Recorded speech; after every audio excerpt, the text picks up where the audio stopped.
tonight's community group of the game are the Falmouth Chamber of Commerce and Mashpee Chamber of Commerce. Game 3 against the Commodores tonight. Welcome into pregame Tomahawk Talk. I'm Ariel Tamir-Pinsky, joined by Lyle, Alenstein.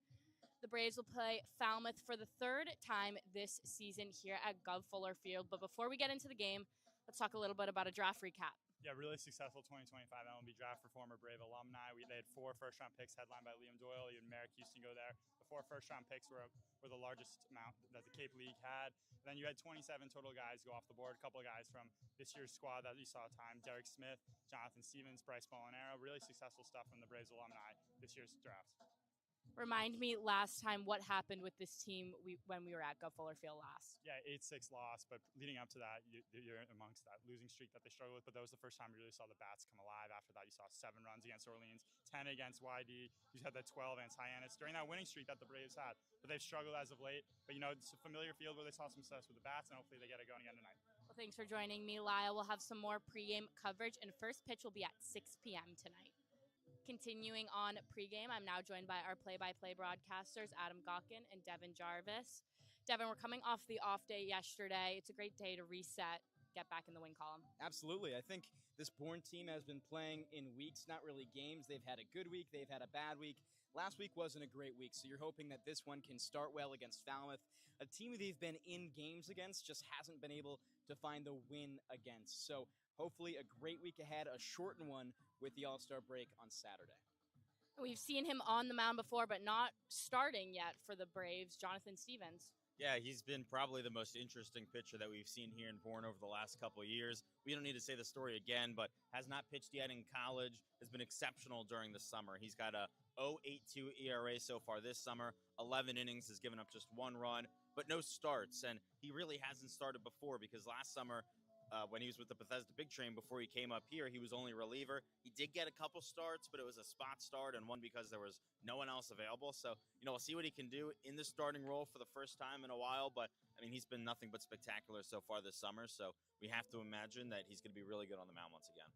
And we already have the lineup tonight, and it's looking pretty similar to what it was in the first few weeks of the season. Yeah, very similar. Logan Hughes didn't really play much last week. He's back in the starting lineup, but very interestingly, John LaGrande slots back up to lead off. Coach likes to go back to basics when things aren't working out. He likes to develop that small ball identity. And he's going back to a lineup that was really familiar to this core squad a couple of weeks ago. You see that come out today, and hopefully with the small change, things can change in the win column, and the Bourne Braves can get back to their winning baseball ways. Well, first pitch against the Commodores will be at 6 p.m. here at Gov Fuller Field. Ariel Tamir-Pinsky, now joined by assistant coach Anthony Barone. Coach, what goes into getting back in the win column tonight? I think just playing clean baseball, getting out of the first inning with limited damage, and having good at-bats all the way to the end. You guys are coming off the off day yesterday. How does that help the team reset for tonight's game? I think it's huge. I think the day off is important for everybody to get away from the game. We lost a few games in a row, so the off day kind of gets you a time to reset. And you've been playing a lot of streaky baseball, winning a lot, losing a lot. How does that affect the morale of the team? I think you just got to keep the vibes up, and it's summer ball, and it's long, so when you get going, you want to keep the vibes up, keep the energy up, and when you play for each other, that's a lot easier. And what about this Falmouth team specifically are you looking out for tonight? Just doing damage early in the count. They throw a lot of strikes. All their arms are pretty competitive, so we got to get fastballs and hit fastballs. That's pretty much it. Thanks for joining us. For the last week of games before the All-Star break, the Bourne Braves return for the field for the first time back at Gov Fuller in a few weeks. Devon Jarvis alongside Adam Gotkin for game number 3 between the Bourne Braves and the Falmouth Commodores, and game number 24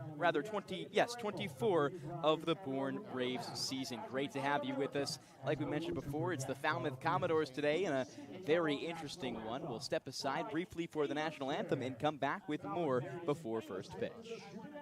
University, where she studies psychology.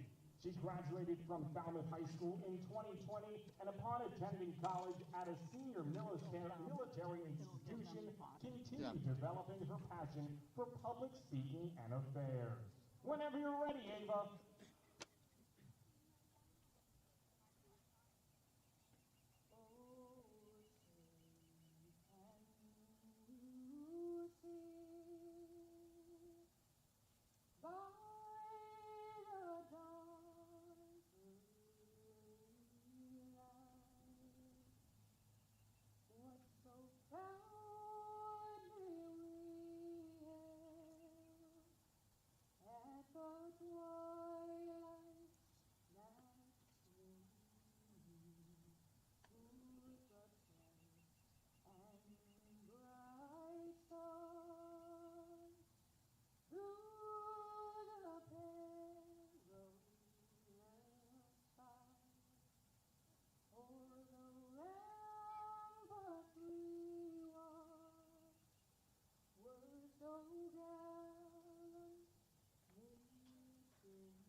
guys are And good. now, fans, it's time for tonight's ceremonial first pitch. Here to throw the first pitches are the Executive Director of the Falmouth Chamber of Commerce, Michael Kasparian, and the Executive Director of the Mashpee Chamber of Commerce, Stephanie Viva. At Gov Fuller Field, the Bourne Braves are ready to go for game number 24 of the 2025 Cape League season. Devon Jarvis alongside Adam Gotkin for game 24 here against the Falmouth Commodores. It's the third time these teams meet this season, and right now the Bravos are 0-2 against the Commodores and their previous assistant coach, now field manager of the Commodores, Jared Saltalamacchia. Yeah, Landers hasn't beat Salty yet. That's definitely one of the big things coming into this game. He definitely is going to want to beat his old assistant. That's, of course, always something that, happens in sports. It happened with Scott Landers when he played against Jamie Shevchuk after he left Brewster. There's always a little bit more meaning behind these games, and we'll see if Landers can get it done today and beat his disciple for the first time. Yeah, it'll be an interesting one. This is a West Division battle. Right now, the Falmouth Commodores in first place of the West Division at 11-12-1. They have a total of 23 points, and that's just 4 more than the Bourne Braves in last place in the West Division at 9-13-1. Last time these two teams met was just a little while ago here at Gov Fuller Field. It's been quite a bit of time since they're last faced off against each other back on July 1st. That was a 6-8 loss that the Falmouth Commodores ended up winning, and it was really just the early battle of offense that the Bravos could not handle. 2 innings in each of the first 4 for Falmouth, but this team's been a little bit better defensively and a little bit better at holding teams to less offense early in games, Adam. A different squad for both sides. How do you see these two teams matching up today? Well, I think one of the big things when you look at today's game is the starting pitching matchup. For Bourne, it's Jonathan Stevens, who I think is definitely one of the most trusted guys in that bullpen. And for Falmouth, they're going with Connor Lynn, who has struggled this season.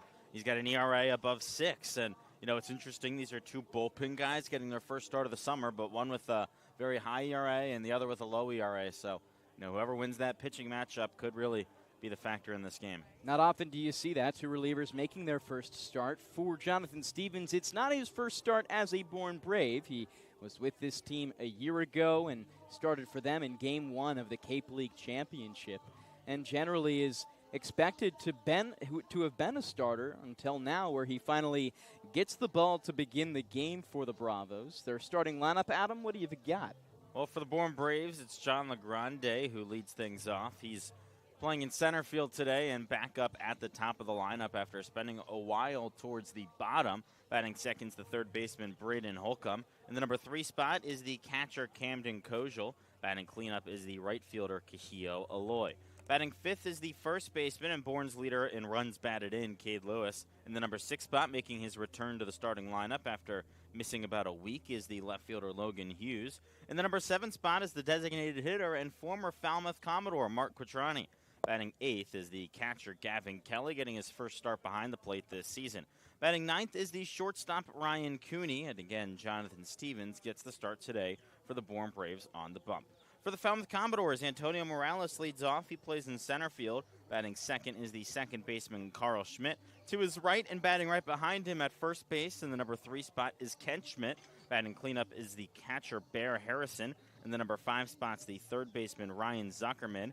Batting 6th is the designated hitter Justin Osterhaus. Batting 7th, making his debut on the Cape, is the shortstop Reese Monroy. Batting 8th, is the left fielder Tristan Salinas. And batting 9th is the right fielder Chris Newstrom. Connor Lynn gets his first start of the season today for the Falmouth Commodores, the left-hander out of Northern Kentucky University. This should be a fun one. We'll have the first batter in just a moment. John LeGrande coming up. He, out of St. John's, just finished his junior season. Should be a very fun guy to potentially have with the team for the rest of the year. Was maybe getting drafted yesterday. He's going to stay with the team maybe for the rest of the season, so that should be a blast. Braden Holcomb batting second and Cam Kojal batting third. We'll run over that Falmouth defense for you just one more time. In left field, Tristan Salinas, Antonio Morales in center, Chris Newstrom in right field. Your infield from left to right for the Commodores is Ryan Zuckerman at third, Reese Maroney at shortstop, Carl Schmidt at second base, and first base Kent Schmidt, Bear Harrison behind the dish, and on the mound, Connor Lynn out of Northern Kentucky. This Bravo team has lost 3 straight, are looking to get back in the win column. They were close to holding a first place position in the West Division, and it's been really an overall lackluster year for the West this season.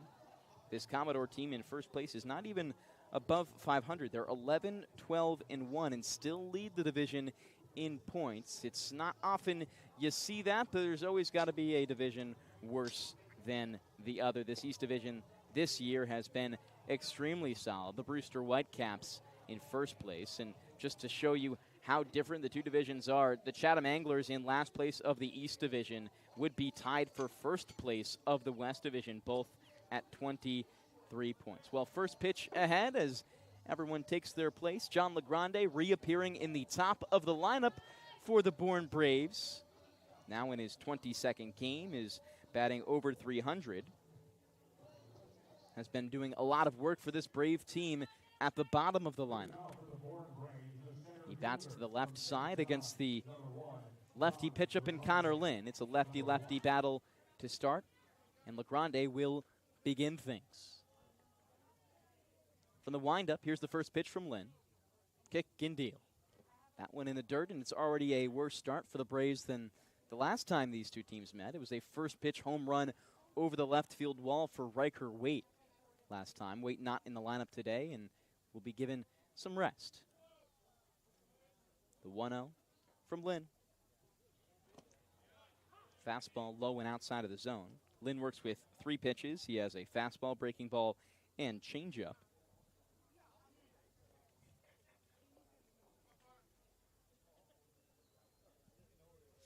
Now here's the 1-1 from the wind. Breaking ball, bottom of the strike zone. LeGrande watches it by. 1 ball, 2 strikes, no outs. Infield straight up against the left-handed speedy batter. He chokes up on his black bat and holds it above his head. The 1-2 from the wind. Breaking ball, swing and a miss, strike 3. LeGrande goes down swinging to start for his first appearance back in the top of the lineup. Braden Holcomb now the batter who steps in. It's going to be interesting to see how these Bourne bats look today against Connor Lynn. The Braves have not faced many left-handed starting pitchers this season, 1-3 in the 4 games that they have. So they've struggled against the Southpaws, and I'll see how they can do today. 1 at bat, 1 strikeout, obviously not how you'd like to start. 1-0. Just low of the zone to the righty, Holcomb. Holcomb standing at 6'5", 240, has been one of the bedrocks of this team, both on and off the field, has acted as a leader, and is playing in his 24th game today.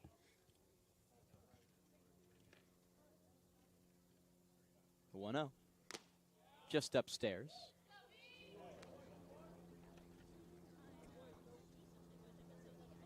Holcomb batting right now, 235. Started the season a little worse and has brought himself back to playing some better baseball. 6 RBIs in the year, 9 stolen bases. The 2-0 from Lynn. Fastball, swinging a drive to deep center field. Back to his right is Morales. Doesn't make the grab and crashes into the warning track. Ball coming into second is just late as Holcomb slides in safely for a double. An amazing showcase of power for Braden Holcomb to begin this game. It's something that he's showed a few times this season and especially recently. He sets himself up on second base for the new batter, Camden Kojal, looking for his 2nd RBI on the season. Second double in 3 games for Braden Holcomb, just his 4th on the season. He's the guy who's played in every single game, and his power is really coming along over this last week or so. Another ball over 100 miles an hour off of his bat. His former roommate and good friend, Camden Kojal, at the plate in the lefty's batter's box. First pitch he swings and misses at. It was a breaking ball low and outside. No balls, 1 strike, 1 out, and Holcomb on second base. No one on here in the top of the 1st inning. Kojal's back to wearing the number 8. That's what he had last year. It was wearing 5 while Nick Rose was with the team. From the stretch, On the mound, Lynn deals. Swings and misses on a breaking ball. Camden Kojul now down in the count, no balls to 2 strikes. 0-0 the score of the ball game. Kojul has batted 160 now in his 7th game. Has 1 walk and 7 strikeouts.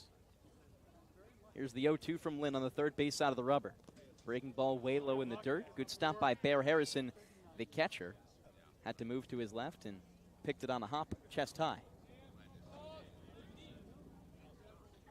Kojul, one of now 2 returning players in the batting order for the Bravos. He was with this team a year ago, and the only 3 returners to this Brave team all starting today. Jonathan Stevens, too. 1-2, swinging a chopped ground ball right side. Carl Schmidt can't eat it up. It gets away from him, rolls toward first base, and that'll be a reach to first base on the E4 for Camden Kojul. Braden Holcomb storms into third and is 90 feet away from drawing first blood. I'm not sure what happened there for Carl Schmidt. That seemed to be a very routine ground ball right to him at second base. It didn't really move him that much off of his initial spot, but I mean, Schmidt just couldn't bring it in. Went right off his glove, bounced away. He just maybe took a weird hop, had weird spin on it, or he just wasn't fully ready. But overall, Bourne lucky for sure. Kahio Aloy in the right side now. First pitch from Lynn, low and in for ball 1. Kahio Aloy, teammates with the man on first in Camden Kojul. So you got roommates on first and third and teammates at first and home. All 3 of them very good friends. Their friendship continuing to blossom here in Bourne. Half swing on the 1-0. He does go. Aloy now in the count with 1 ball and 1 strike and 1 out. Runners on first and third here at Gov Fuller Field. It's a blue sky ball game. A few traces of clouds in the sky, but at 82 degrees, it's surely a hot one. The 1-1 from Lynn before that, a turn and throw to first base on a pickoff attempt for Camden Kojul. It is late and Kojul's in standing up. Kojul's not been caught any times this season. Bourne hasn't scored a first inning run in 4 games, currently on a 3-game losing streak, so that's a pretty good indicator of when this team is doing good and not. Chance to do it here with the runner on third. The 1-1 comes home. Swinging a breaking ball. Hard hit to the left side by Kahio Aloy, foul. 1 ball, 2 strikes with 1 out the count now. 0-0 the score. Like you mentioned, Adam, they're going to try and get things going here. A great opportunity. You want to get at least 1 in Holcomb. Top of the first inning. Aloy crowds the plate in the back of the right-handed batter's box. Has bright red gloves and his Arkansas helmet on and elbow protector as well. All Razorbacks. Here's the 1-2 from the stretch for Lynn. He looks in. Chest high, now comes home. Swing, and Aloy takes the ball inside. Count squares up at deuces. 1 hit so far for the Bravos from Braden Holcomb. 2 players on. Kahio Aloy batting .316 this season. Already has 6 RBIs now in his 13th game. The 2-2, runner's going to go. No swing from Aloy. Throw comes into second on time, but the tag is there too. Kojul on his first stolen bag attempt this season gets gunned down by Bear Harrison. An excellent throw and tag by Reese Maroney. So still the runner on third base. Braden Holcomb didn't move. Bit surprised about that. We've seen Bourne attempt a double steal with runners on the corners a bunch of the season, and Holcomb's fast. He's tied for the team lead in steals, or 1 behind the team lead. Kahio Aloy now in the full count. The pitch from Lynn. Swinging a foul ball. It loops, goes back, and lands just above the dugout of the Falmouth Commodores on the first base side. The other thing with that is now that you have 2 outs, there's no chance for a sac fly with the runner on third. Aloy, a player with a lot of power. You could likely assume that he has the ability to put a ball deep out to the outfield and drive a runner home. No longer an option, as you said, Adam. Aloy crowding the plate from the right side again. Here's the 3-2 from Lynn to end the inning. Swinging a ground ball left side. It chops high and foul. 3 balls, 2 strikes, 2 outs. Runner on third and Braden Holcomb. Rest of the base is clear. Top of the first inning, and the ball game squared at a pair of donuts. Lynn steps onto the third base side of the rubber. Comes set at the stretch, glove at his chest. A deep breath, now he comes down. Swing and another tipped ball. It just dribbles toward the first base dugout, and Eloy is staying alive deep into this at-bat. That's a good job by Eloy to foul off that slider low and outside. That's the pitch that pitchers go to try and strike him out a lot. So, he's able to foul it off there. Now maybe he can get the pitch that he wants, which would be a fastball. This Bravo team, fresh off an off day, looking to start well in the top of the first. Here's the 3-2. Swing and another foul ball. This one blooped up back over the netting above the backstop. That time he got the fastball, almost middle too, and just couldn't get his full bat on it. But good swing there. Now the question is, does Lynn go back to the fastball or try the slider again? Eloy's been catching a piece of everything so far. Lynn seems to have no answer for the Hawaiian Razorback. The 3-2. Swing and another foul ball. It bloops way high into the grandstands just around here behind the first base dugout. Eloy deep into this at-bat. He's making Lynn work for his out. Still the runner on third in Holcomb. Kahio Eloy trying to blow this game open for the Bravos. In his 13th game, Eloy steps back in, a long at-bat. Here's the payoff once again from Lynn. Swing and down, rather no swing, down low, and it's a walk for Kahio Eloy.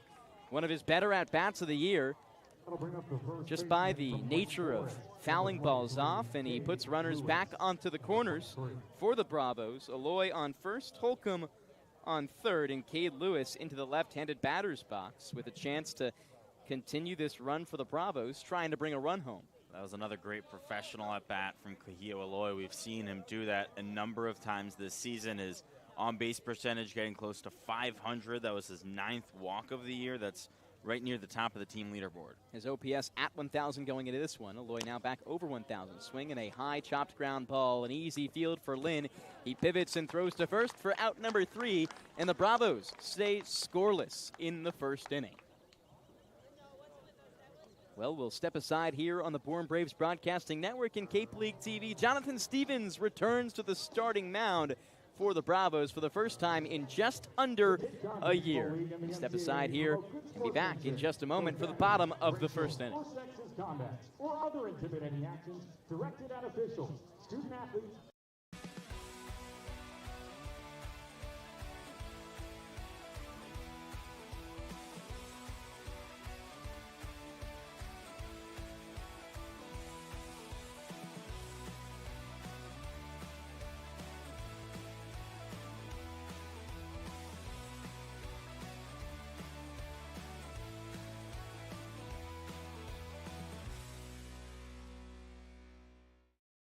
We're offering 0% for 60 months on CAT's new lineup of compact track loaders. That's 0% for machines that have been redesigned from the ground up. 0% for new features and big comfort. Nice cab, heated seat, great machine. 0% for more power and performance. Picked up a big 4,000-pound block like it was nothing. 0% for work tools too. But there's a 0% chance this offer will last. So contact Milton Cat before there's 0 time left. Cape Cod 5 is proud to be the official banking partner of the Cape Cod Baseball League. Cape Cod 5 offers a broad range of financial products and services tailored for every stage in your financial journey. Reach out to us. We're here to help.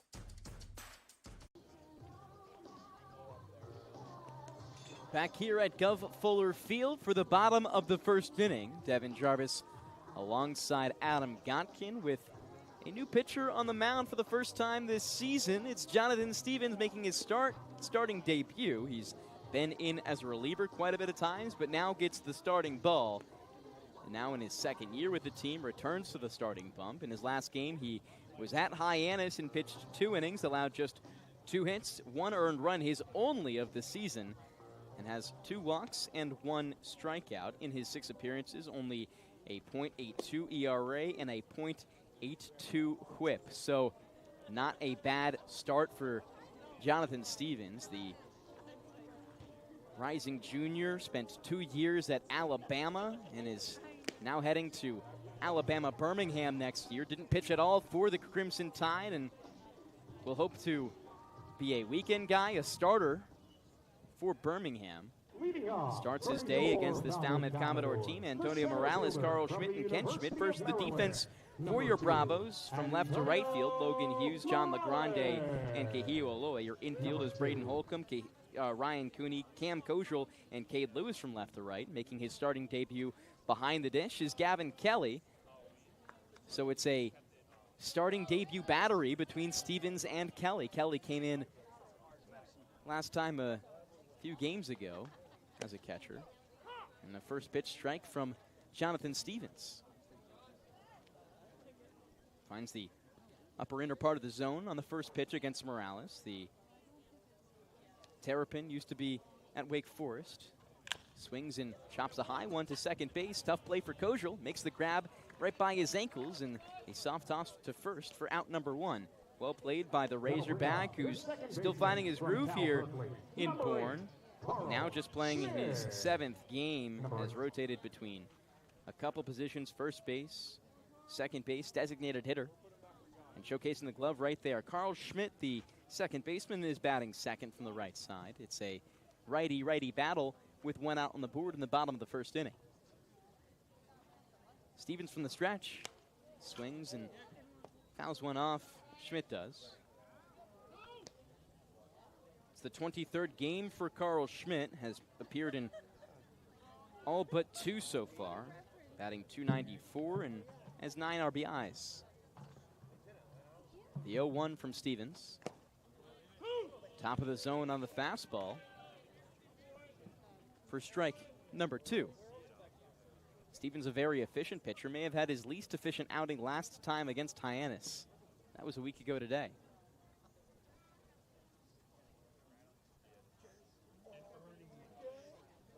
The 0-2 pitch. Swing and a miss on the high cheddar. That's out number 2 and K number 1 for Jonathan Stevens. Number 10, Kent Schmidt.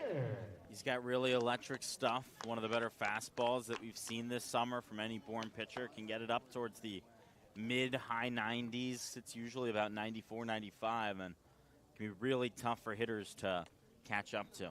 Was that 95 on that swing and a miss from Carl Schmidt? Now Kent Schmidt, who steps into the left side of the plate.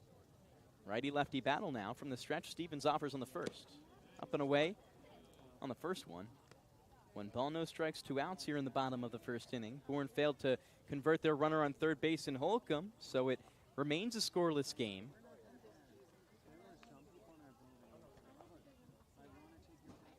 Stevens takes a deep breath, belt high, now delivers. Just misses off the inner edge of the plate on the fastball. He's been working with that fastball a lot, has a 4-pitch mix, fastball, curveball, slider, splitter. That splitter has come into in his rotation this summer. He's worked on it quite a bit, and it could be the pitch that takes him to the next level. Here's the 2-0. Slider just inside, misses as well. 3 balls, no strikes, 2 outs.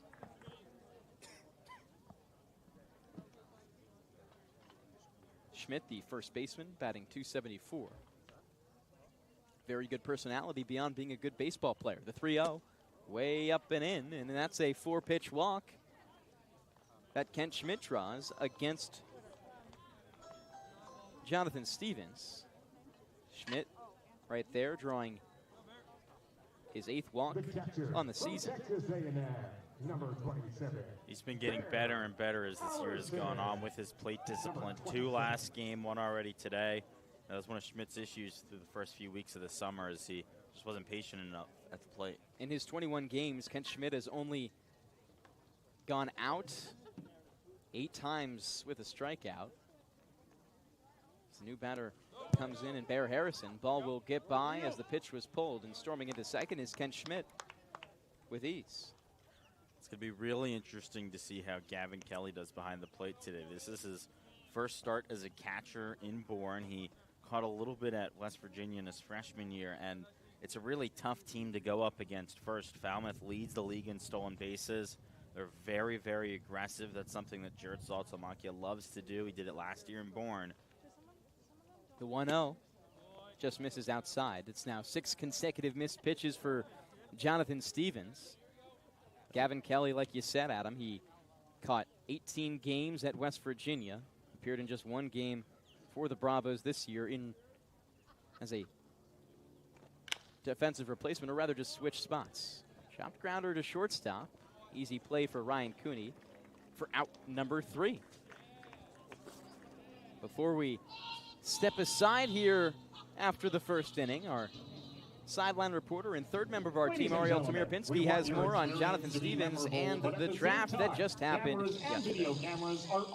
Well, Devon, the Braves' starting pitcher tonight, Jonathan Stevens, has taken the mound for Bourne this season, but this is his first start since he played for the Braves in 2024. Stevens was actually drafted last night by the Minnesota Twins, but he decided not to sign and continue to plan on going to UAB. He told me one of the reasons he is so excited to play at UAB is because he's so familiar with the coach and it'll be a comfortable environment for him. He's just excited to be playing close to home. He was also named a Cape League All-Star this season and told me that it means so much to him because he's finally has been working so hard and is finally starting to see it pay off.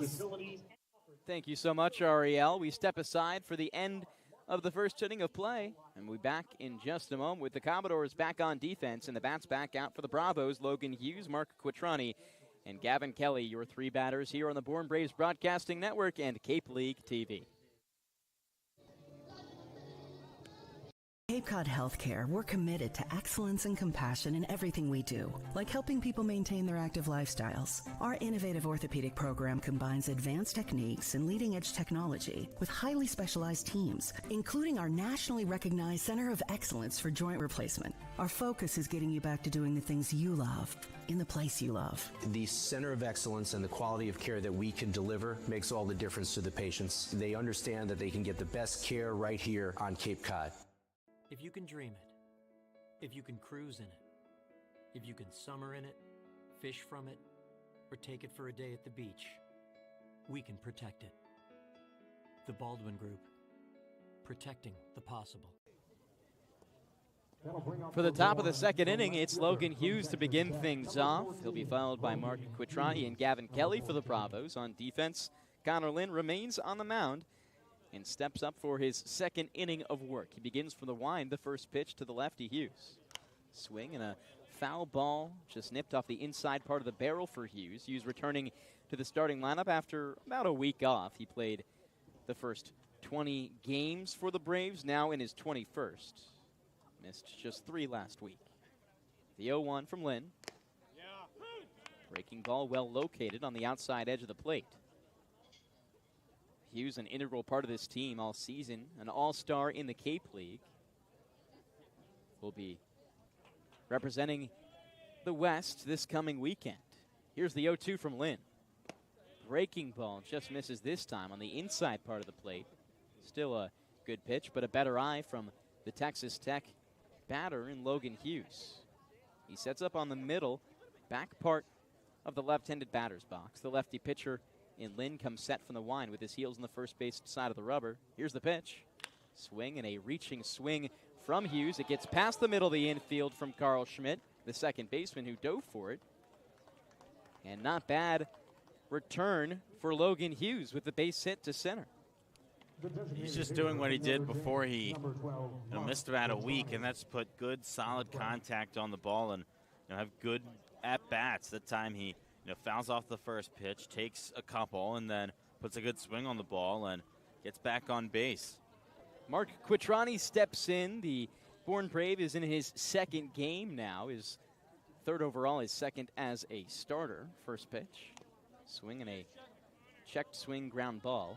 Quitrani was with the Falmouth Commodores earlier this season, so he's played more games here than any Bravo you could think of. 10 games with the Commodores, 250 batting average, rather 250, and will look to add to this team. Had a home run with the Commodores too. Back of the right-handed batter's box. Here's the 0-1 from Lynn. Swing just misses inside. These two players now on the other side of each other's dugouts. Used to be on the same one earlier this season. Maybe some extra motivation for the soon-to-be Fighting Irish at Notre Dame next year for Quattrani. The 1-1, low in the zone. Hughes dancing on first base, doesn't think about it, and it's a ball. 2 balls, 1 strike here in the bottom of the second inning, top of the second inning with no outs. Quattrani steps in, just spent a season at Cornell, and rather 2 was really good for the Big Red. The 2-1 is swung on and put to the left side. Tough play for the shortstop Maroney, throws to second for out number 1. The throw at first is just late. Quattrani beats out the throw, but Logan Hughes is retired on the fielder's choice for out number 1. Quattrani's a really talented player. He's very athletic. I think that's one of the things that can set him apart a little bit from some of the other catchers. And I say that as Gavin Kelly, another very athletic catcher, is up next for Bourne. But, there's not all that many catchers that are going to run all the way out to first there and avoid a double play. But Quattrani does it, and it's just one of those things that you look at with his game as a big positive. Gavin Kelly to step in to the right side. First pitch from Lynn is taken on the inner edge of the strike zone. No balls, 1 strike, and 1 out. Quattrani on first base, did not steal much at all, rather, with the Commodores. Hasn't stolen at all with the Bravos yet. Only 1 stolen base at Cornell this most recent season. 0-1 swing and a drive to center field. Ranging under it is Morales. He makes the head-high grab just a few paces in from his post for out number 2. Quattrani might be an athletic catcher, but an athletic catcher in terms of athleticism is still probably towards the bottom of the barrel when it comes to baseball, and it's not necessarily much of a surprise to see him not attempt many steals. 2 outs on the board for the 9-batter in the order, Ryan Cooney out of Oregon. Now in his 16th game, steps in with no extra base hits yet. We'll look to the first one today. Pitch from Lynn. Just misses inside. Lynn, the lefty, has been working rather efficient so far in this one. 34 pitches. Could get out of this one really quick if Cooney were to be his last batter. The 1-0. Swing and a miss on the inside breaking ball. Ties up Cooney inside. 1 ball, 1 strike, 2 outs. Top of the second inning in the 0-0 ball game. Falmouth right now leading the series over the Bravos 2-0. Connor Lynn looks at first, now looks in at home and fires. Swing and a miss again. Ryan Cooney went golfing for that one and missed on the low fastball, rather changeup. 1 ball, 2 strikes. Cooney has an open stance in the righty's batter's box. The lefty on the mound sets from the stretch and deals. Up and in for ball 2. Lynn's got, very interesting pitch mix. His fastball and changeup are only about 4 or 5 miles an hour off right now. His fastball is sitting about 87, 88. His changeup about 83, 84-ish. So it's, an interesting at-bat. 2-2. Breaking ball is down and in. All of his pitches are within 10 miles per hour of each other, it seems, so far today, as you mentioned, Adam. That breaking ball right there at 78. Fastball, high 80s, and the changeup smack dab in the middle, low 80s. The 3-2 from Lynn. Swing and a foul ball on the high fastball. Cooney is playing his best baseball as of late. Is looking to keep that continuing. Didn't play last game, but game before. Base hit to right field, and that's swing and a miss for strike 3 and out 3. Cooney couldn't catch up to that one, and the Bravos go back after the top of the second inning, scoreless here. We'll step aside for the middle of the second inning here on the Bourne Braves Broadcasting Network and Cape League TV, and be back in just a few moments for the bottom of the second inning, and Jonathan Stevens back on the mound for the Braves. Expressly prohibit the use of tobacco products in or around the ballpark. Here at the Mass State Lottery, we're known for our monster wins.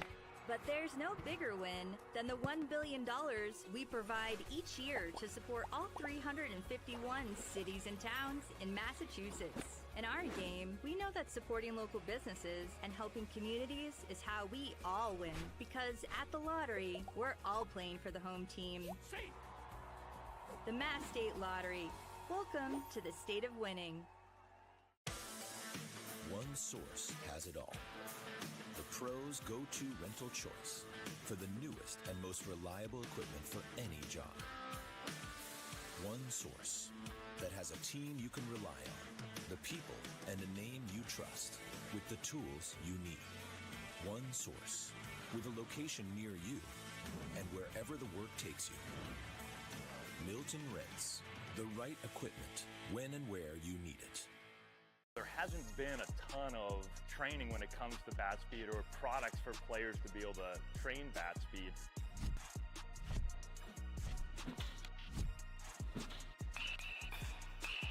You can improve your bat speed and reach your goals working 10 to 15 minutes a day on this a couple of times a week. That's a no-brainer for every player.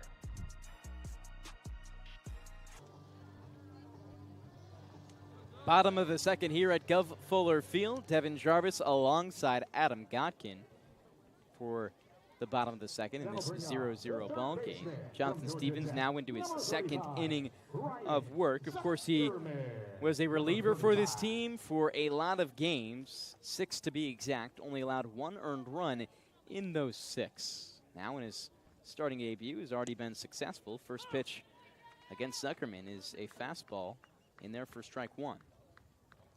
Stevens looking to continue his strong performances on the year. A Cape League All-Star, as Ariel mentioned, just at the end of last inning.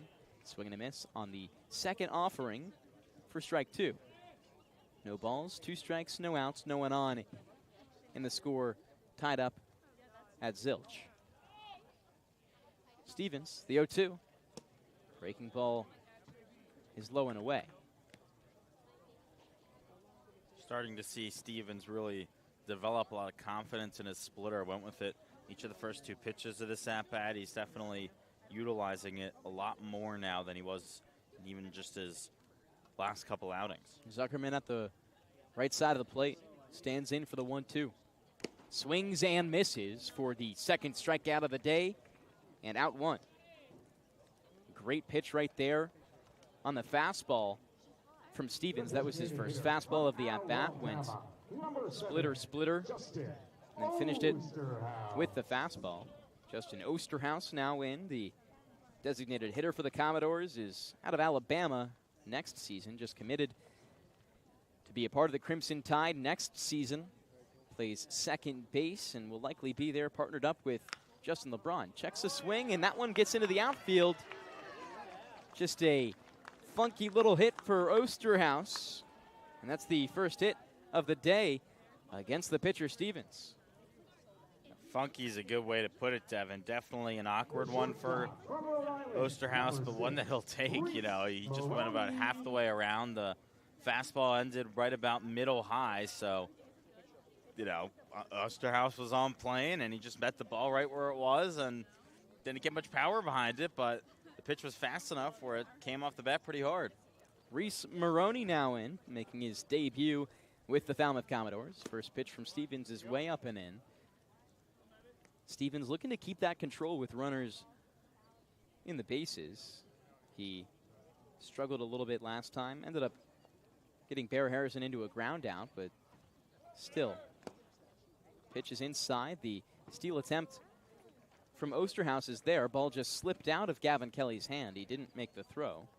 So that is the 9th swipe of the season for Osterhaus. Maroney at the plate here, back to him. Spent his season so far in Socrates in the PGCBL. Added 288 there. Look to bring some more here. The 1-1 is inside. Now 2 balls, 1 strike, and 1 out. Runner on second in Osterhaus. Maroney had 11 RBIs in just 20 games with Socrates. Stevens on the mound. Looks at second, now comes home. Fastball misses in. Maroney has now played in the 3 major, you could say, summer leagues in the Northeast United States. PGCBL, NECBL, and the Cape League.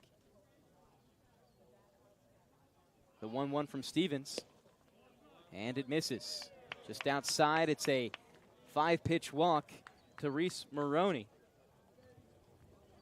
Second walk of the day for Jonathan Stevens, and Tristan Salinas now in the batter's box for Falmouth. Salinas actually spent a little bit of time with Bourne. He was taking batting practice for a couple days after he was released earlier this season from the Orleans Firebirds. Spent 2 batting practices before games with the Bravos. Found his new home with the Commodores. Now his 4th game with Falmouth. The first pitch from Stevens. Swinging a deep drive.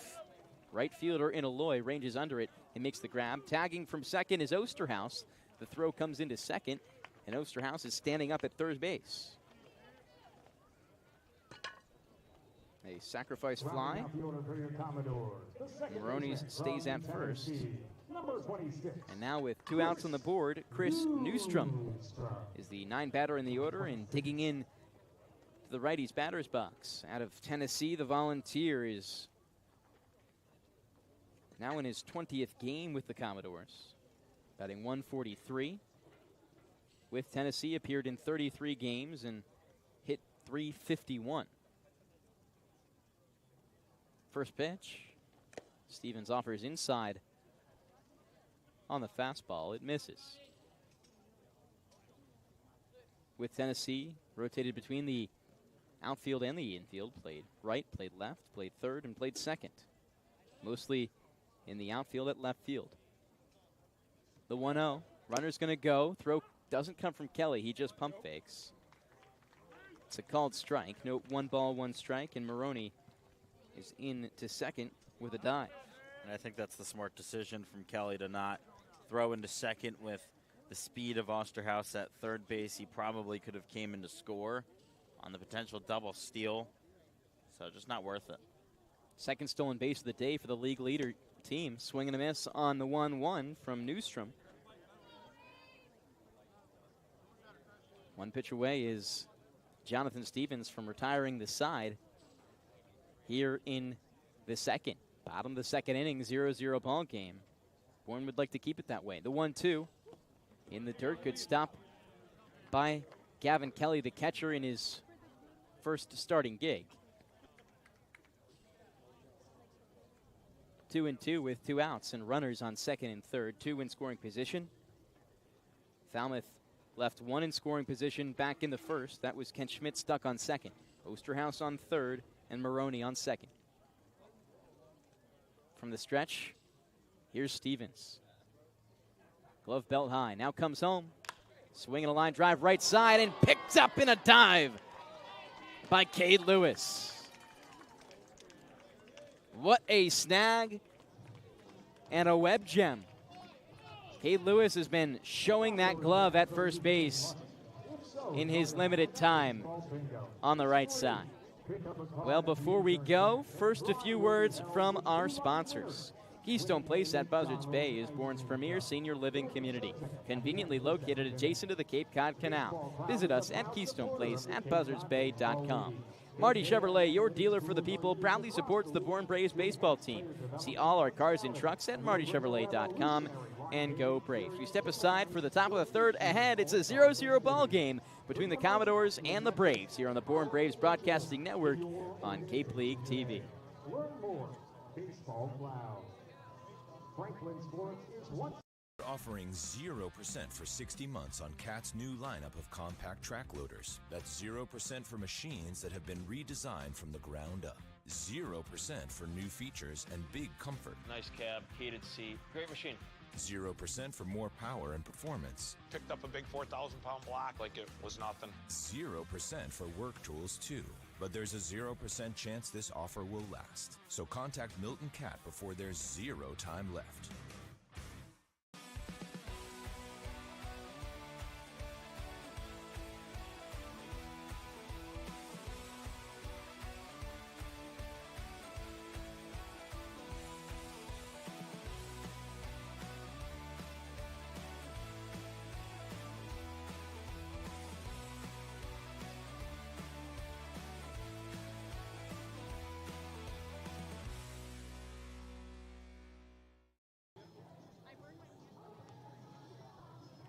Back here on the Bourne Braves Broadcasting Network and Cape League TV. One of 5 games going on today.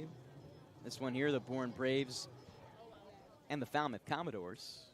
The other 4 is Wareham and Brewster, YD and Hyannis, Orleans and Harwich, Cotuit and Chatham. 2 intra-division games, or rather 3 intra-division games and 2 in-division games.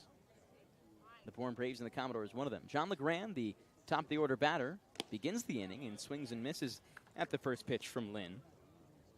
Commodore team has shut down the Bravos in their first 2 innings. 0s in both, but Bravos have threatened at least putting runners in the base path. 0-1 swing and a bouncing ball right side, picked up by the second baseman Schmidt, and a soft toss just a few feet away to Ken Schmidt for out number 1. I'll bring up for Bourne, the third baseman from Vanderbilt, number 34, Braden Holcomb. The scores around the league, well, in the top of the 6th, Wareham and Brewster are going on, and it's quite an interesting one. A 1-1 game, but right now Brewster is being no-hit. Not often you see that. 1 error on the side of Wareham, so you got to assume that it's got something to do with that. We'll keep that on a close eye as this game goes on. Holcomb, the new batter. First pitch from Lynn, a changeup in there for strike 1. YD and Hyannis are tied at 1 apiece in the top of the 3rd. Orleans and Harwich at 0, and Cotuit and Chatham are warming up pregame. The 0-1. Bouncing ball in the dirt. Bear Harrison keeps it at his chest. 1 ball, 1 strike, and 1 out. It's Holcomb, Kojal, and Aloy here, if the Bravos stay alive. The 1-1 up and in.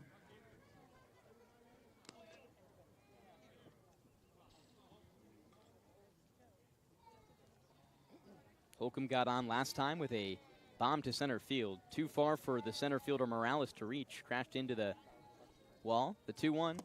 He golfs at and misses. Just got a tip of it. 2-2 with 1 out in the 0-0 ball game here in the top of the 3rd inning. This battle right here has standing implications. The Commodores leading the division with 23 points. The Bravos all the way in the back with 19. The 2-2. Swing and a miss for strike 3. Ball picked cleanly by Bear Harrison, and that's out number 2 here in the top of the 3rd inning. 3rd strikeout of the day for Connor Lynn, the reliever who hadn't had the greatest resume going into this game, is continuing to impress and making it difficult for the Bravos. He had a 6.46 ERA in 5 appearances heading into this one in just 15 1/3. It seems like the Bravos have faced these relievers with high ERAs and struggled against all of them. Kojal takes the first pitch for strike 1. Last time for Lynn, it was the home run that hurt him. He gave up 2 long balls, 4 runs, and 3 2/3. This time, yeah, he gave up that double in the first to Holcomb, but has been good otherwise. Swing and a miss for strike 2. Lynn spent 3 seasons as a Cincinnati Bearcat. Just spent his most recent year at Northern Kentucky and is going into his graduate season next year with Northern Kentucky. Here's the 0-2. Just outside. Check swing from Kojal. No thought that he went. It's less than 10 miles from Northern Kentucky University to Cincinnati, so not too far. The first time I learned that Cincinnati was basically in Kentucky, I was shocked. Me too. The 1-2. Swing and a miss for strike 3. It's a 1-2-3 inning for Connor Lynn, and is impressing here, shutting down the Bravos offense. We step aside for the middle of the 3rd inning here on the Bourne Braves Broadcasting Network and Cape League TV. On the other side, the top of the order for the Commodores up to bat. Home of the YD Red Sox on Saturday, July 19th. You can make any bat feel lighter by adding a velo puck knob. Instead of having to go get a whole entirely new bat, you can simply add the puck to it.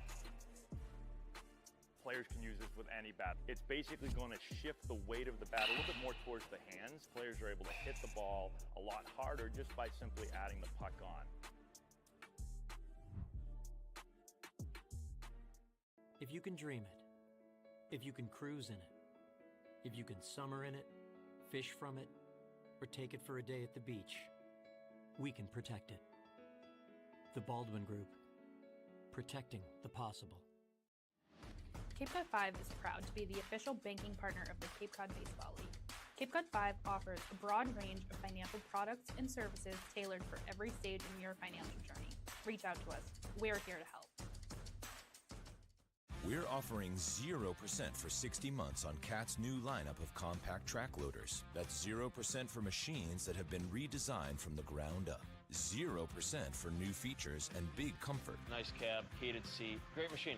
0% for more power and performance. Picked up a big 4,000-pound block like it was nothing. 0% for work tools too. But there's a 0% chance this offer will last. So contact Milton Cat before there's 0 time left. How about the pitcher's duel to begin this one? 0-0 in the bottom of the third inning. Jonathan Stevens and Connor Lynn are battling it out to see who can have the better day. Lynn right now with 4 strikeouts. Stevens on the mound looking to improve his resume here in the bottom of the third. Already has 2 strikeouts. Starts with the top of the order in Antonio Morales, Carl Schmidt, and Kent Schmidt. Commodores still looking for their first run in the ball game. First pitch from Stevens. Well put fastball on the upper outer edge of the strike zone. Has worked really well early in counts. His first start of the season is proving to be an impressive one. The 0-1 pitch from Stevens. He works from the stretch with no one on. Just all the way in front of the dirt. Bounces and clocks Antonio Morales in the right hip. First time we've seen a bouncing hit batter this season, and Morales reaches first. That brings up the second baseman from Cal Berkeley. Just by the principle of it, I kind of disagree with it being counted as a hit by pitch if it bounced first. I feel like that, should count just as a ball.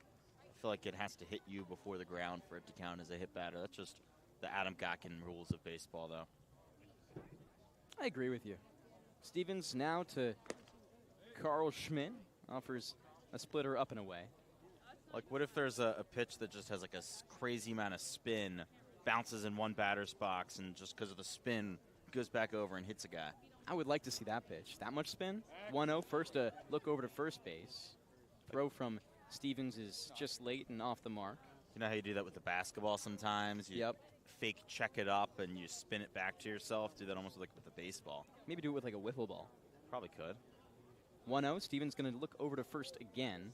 It's a chest-high grab for the first baseman, Lewis, and a dive in for Morales. Morales, 7 stolen bases on the year. This Commodore team leading the Cape League in stolen bases and already have 2 against the Bravos today. Stevens now looks in. 1 ball, no strike the count. The pitch comes home. Swing and a chopped grounder to second base. Picked up by Cooney, flipped to second. Out number 1 and out number 2 at first. A 6-4-3 double play. Kojal to Lewis to finish it off. And just like that, the bases are cleared with 2 outs on the board. 22nd double play turned by this Bourne defense this season, just the 11th that Falmouth has grounded into. That was the least in the league entering today. The Bravos middle infield has been changing a little bit over the past few weeks, but it hasn't really mattered who's there. They've done a really good job of turning double plays. Just super smooth that time, Cooney to Kojal to Lewis. There's been quite a few faces in the middle of the infield as Stevens looks now in against Kent Schmidt. First pitch, a strike against the Georgia Tech product. Off the top of my head, everyone who's been in the middle of the infield includes Cam Kojal, of course, Riker Waite, Ryan Cooney, Gavin Kelly, Justin LeBron, Bryce Molinaro, 0-1, outside. I think that may be it.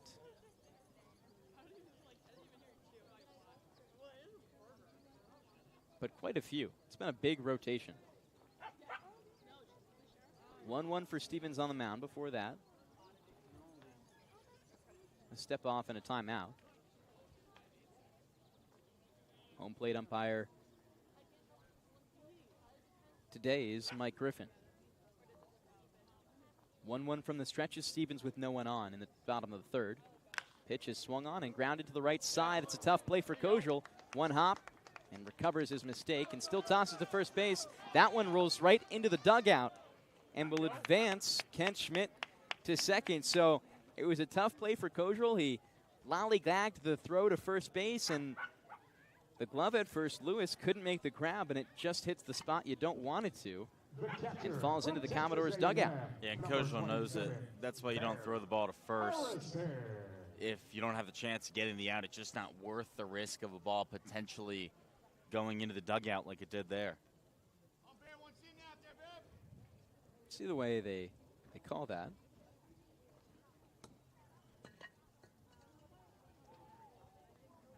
But imagine it's a single and then an E4 to move the runner to second. Or potentially 2 errors on the first play and then the throw. Looks like it's 2 errors.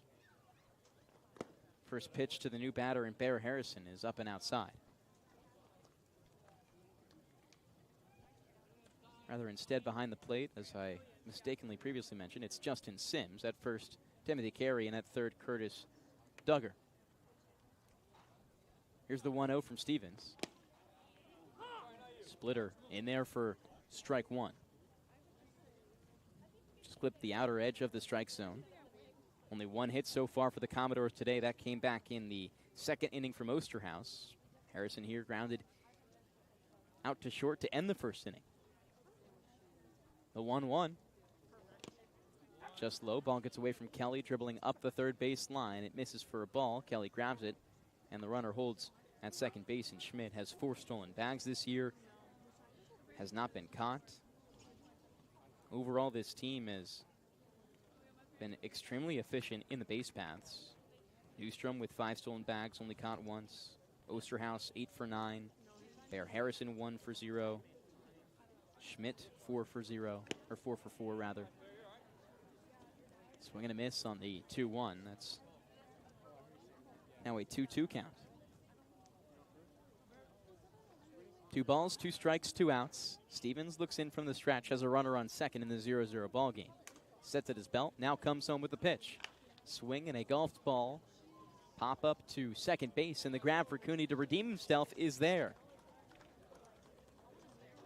It's a damageless inning for the Commodores and the Bravos.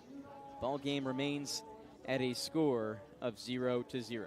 Are you ready to dominate the diamond and pitch like a pro with the Cape Zone Keith Bildo? Join us at the Capeplex, where champions are made. Don't just play the game, own it. Visit the Capeplex today and unleash your full potential. Located at 6 Forest Park Drive in Bourne, find us on Facebook or at thek-plex.com. Elevate your game at the Capeplex.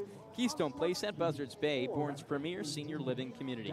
Conveniently located adjacent to the Cape Cod Canal. Visit us at Keystone Place at buzzardsbay.com. We'll step aside for the end of the third inning. On the other side, Adam Gotkin has your play-by-play for the middle innings. Here on the Bourne Braves Broadcasting Network and Cape League TV, we'll step aside.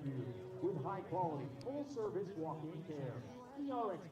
Offering 0% for 60 months on Cat's new lineup of compact track loaders. That's 0% for machines that have been redesigned from the ground up. 0% for new features and big comfort. Nice cab, heated seat, great machine. 0% for more power and performance. Picked up a big 4,000-pound block like it was nothing. 0% for work tools too. But there's a 0% chance this offer will last. So contact Milton Cat before there's 0 time left.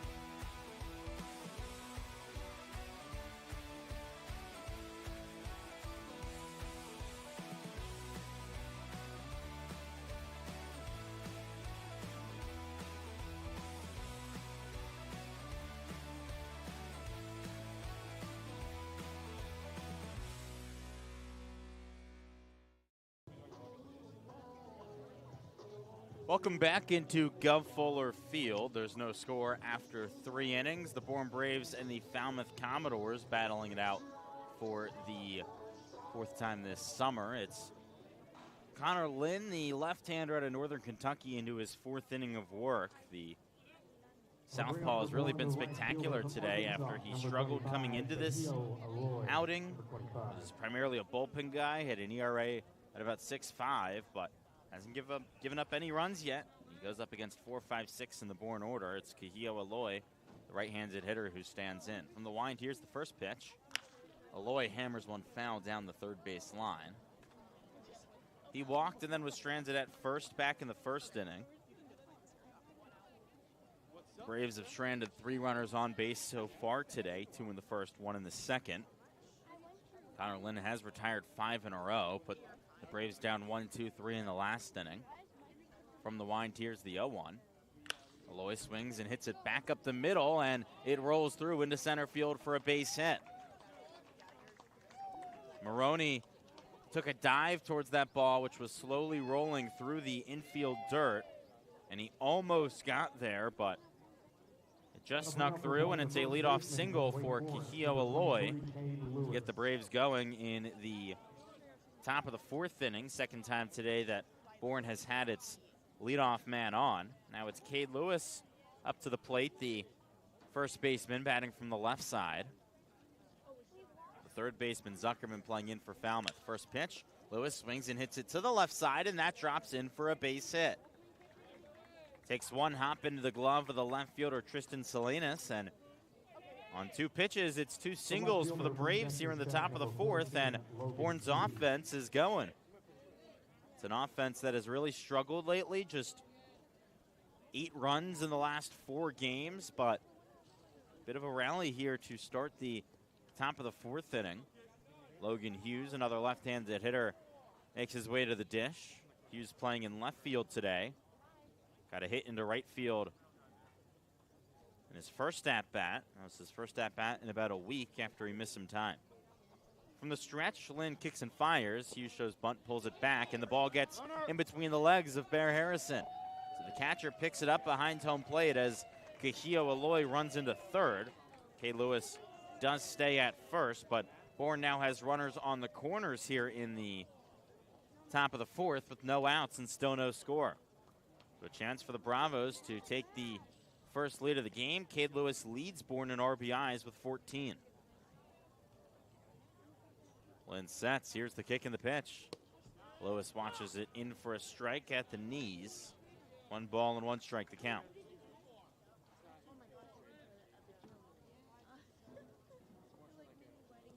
Hughes has been very patient at the plate. He still leads Bourne in walks with 13, even with his missed time. Here's the 1-1. Hughes swings it and hits it off the end of the bat. Lynn goes to second with the throw, and it's just barely in time. A bit of a risky decision there from Connor Lynn to go to second, and it was one heck of a pick from the shortstop, Reese Maroney, to bring it in. He almost did a full splits, and it beats out Cade Lewis. And so that is the first out of the top of the 4th inning, a 1-6 fielder's choice. Logan Hughes is now on first, and Kahio Aloy on third. Mark Quattrani now to the plate, the designated hitter, batting from the right side. He reached on a fielder's choice back in the 2nd inning. He has 9 RBIs on the summer, all coming with the Falmouth Commodores. The first pitch, a fastball upstairs. The count 1-0. Quattrani hit 2 doubles and a home run with Falmouth. Went 1 for 3 in his Bourne debut back on Sunday in Harwich. Lynn from the stretch, the lefty kicks and deals, and it bounces right behind the plate. Gets snagged by the catcher Harrison, the count 2-0. Connor Lynn has walked just 1 today. That came back in the 1st inning. He struck out 4, 1 to start the game, 1 in the 2nd, and then 2 to end the 3rd. Right now he's got runners on the corners with 1 out here in the top of the 4th with no score. Here's the 2-0 pitch. Swinging a high drive deep towards right center field. Morales moving back to the warning track, and he makes the catch. Runner tagging up from third is Kahio Aloy, and he comes in to score. And so Mark Quattrani, the former Falmouth Commodore, puts the Bourne Braves on top 1-0 here in the top of the 4th inning. A sac fly to bring home Kahio Aloy. And the Braves are on the board 1-0 over the Commodores here in the top of the 4th. Scoring the first run has been a tough task for Bourne this season, so a nice start here for the Braves right off the off day. The number 8 hitter, Gavin Kelly, now makes his way to the plate with a runner on first and 2 outs. Lynn from the stretch fires. Finds the top of the zone on a fastball at 88 miles an hour. Kelly flew out to center field back in the second inning. He went 1 for 3 back on Sunday with a strikeout. Still looking for his first extra base hit of the summer. The pitch. Swinging a high fly ball, shallow center field. The shortstop Maroney moves back on it and makes the catch for out number 3. So Bourne takes the lead in the top of the 4th inning on 2 hits, no errors, and 1 left on base. We're into the bottom of the 4th inning. It's 5-6-7 up for the Commodores when we return on the Bourne Braves Broadcast Network and Cape League TV.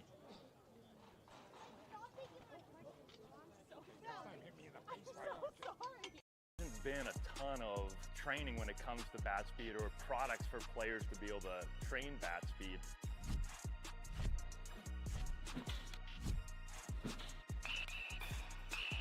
You can improve your bat speed and reach your goals working 10 to 15 minutes a day on this a couple of times a week. That's a no-brainer for every player.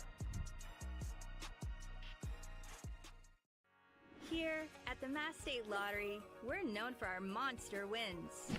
But there's no bigger win than the $1 billion we provide each year to support all 351 cities and towns in Massachusetts. In our game, we know that supporting local businesses and helping communities is how we all win. Because at the lottery, we're all playing for the home team. The Mass State Lottery. Welcome to the state of winning. One source has it all. The pros' go-to rental choice for the newest and most reliable equipment for any job. One source that has a team you can rely on, the people and a name you trust, with the tools you need. One source with a location near you and wherever the work takes you. Milton Rents, the right equipment when and where you need it. Jeff Trundy.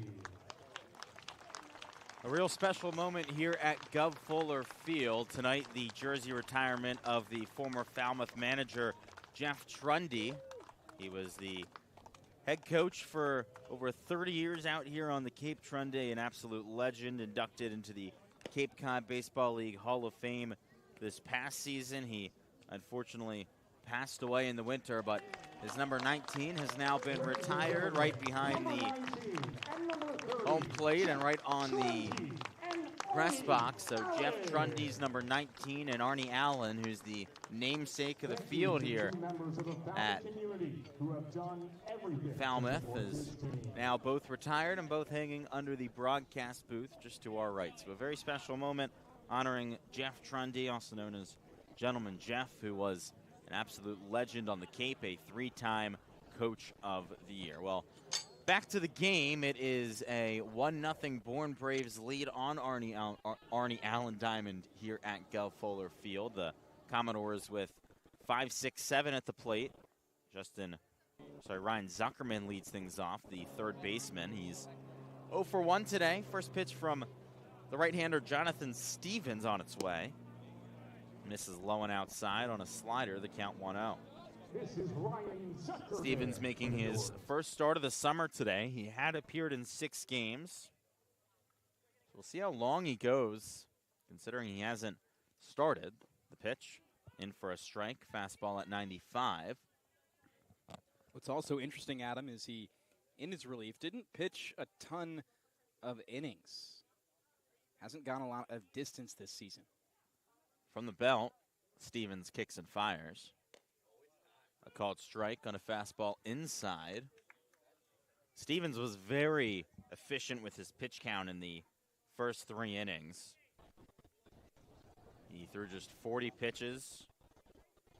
Now he's at 43 with the count 1-2. He gets the sign, comes set at the belt. Here's the pitch. Swinging a slow line drive back up the middle, and that is through for a base hit. And so it's a leadoff single up the middle for Ryan Zuckerman. And Justin Osterhaus now comes to the plate. He singled back in the second inning. got all the way to third base after stealing second and tagging up to third. Infield playing double play depth up the middle. The third baseman Holcomb playing in. Stevens set. Here's the pitch. Swing and a miss. Fastball at 95 miles an hour on the outside part of the zone. That one won the count. Osterhaus had an RBI in his last game as the pitch. This is outside, and it's 1-1. This Falmouth offense has been productive today, just hasn't been able to bring home a run. They have put a runner in scoring position in each of the first 3 innings. Stranded 1 there in the first, 2 in the second, 1 in the third. Here's the 1-1 pitch. Swinging a high fly foul down the third base line and out of play. It's 1-2. The Commodores came into today hitting .245. Their offense has produced the second most runs in the league, averaging just under 5 runs per game at .946. That's a higher mark than we usually see out here on the Cape. It's been a very offensive summer. Stevens the set, the kick, and here's the pitch. Swinging a blooper towards left field. Cooney moving back, and that drops just beyond his glove. So just like Bourne had in the top half of this inning, Falmouth has back-to-back singles to get things going here in the fourth. It's Reese Maroney, the shortstop, who's in his Falmouth debut now to the plate and in a big spot. He's got 2 runners on with no outs and his team down by 1 here in the bottom of the fourth. Maroney had a good start to his Falmouth career in his first at-bat. He walked and then stole second. Gavin Kelly's out on the mound talking with Jonathan Stevens, the Bourne catcher, now making his way back behind the plate. The big pitch coming up, 2 on with no outs. The score 1-0 Falmouth here in the top of the first. It's not like Jonathan Stevens hasn't gotten into a little bit of trouble so far, but he's worked out of it each time. Yeah, each time he's faced adversity, he's been able to escape.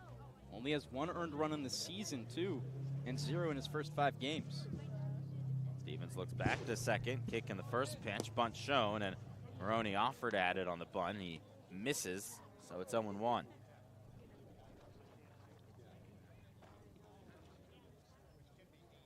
Bourne's infield with a bunt defense, more so on the first base side with Cade Lewis playing on the grass. The third baseman Holcomb playing a bit further back as there's the force at third. The pitch misses upstairs. Kelly throws into second. That bounces away from Ryan Cooney in towards center field. John LeGrande moves in. The throw goes to second, and Cam Kozel couldn't get there in time, so both runners advance. Byron Zuckerman goes to third. Justin Osterhaus to second. And it's 2 men in scoring position for the Commodores with no outs in the bottom of the fourth inning. It's an ugly mistake right there that you really don't want to have. A really good idea from Gavin Kelly.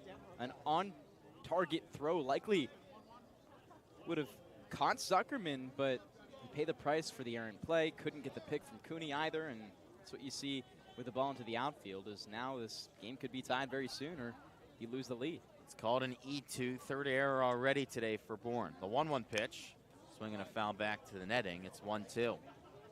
The Braves defense had been pretty good recently. 23 errors on the season. They hadn't had an error in each of the last 3 games, but have 3 already today.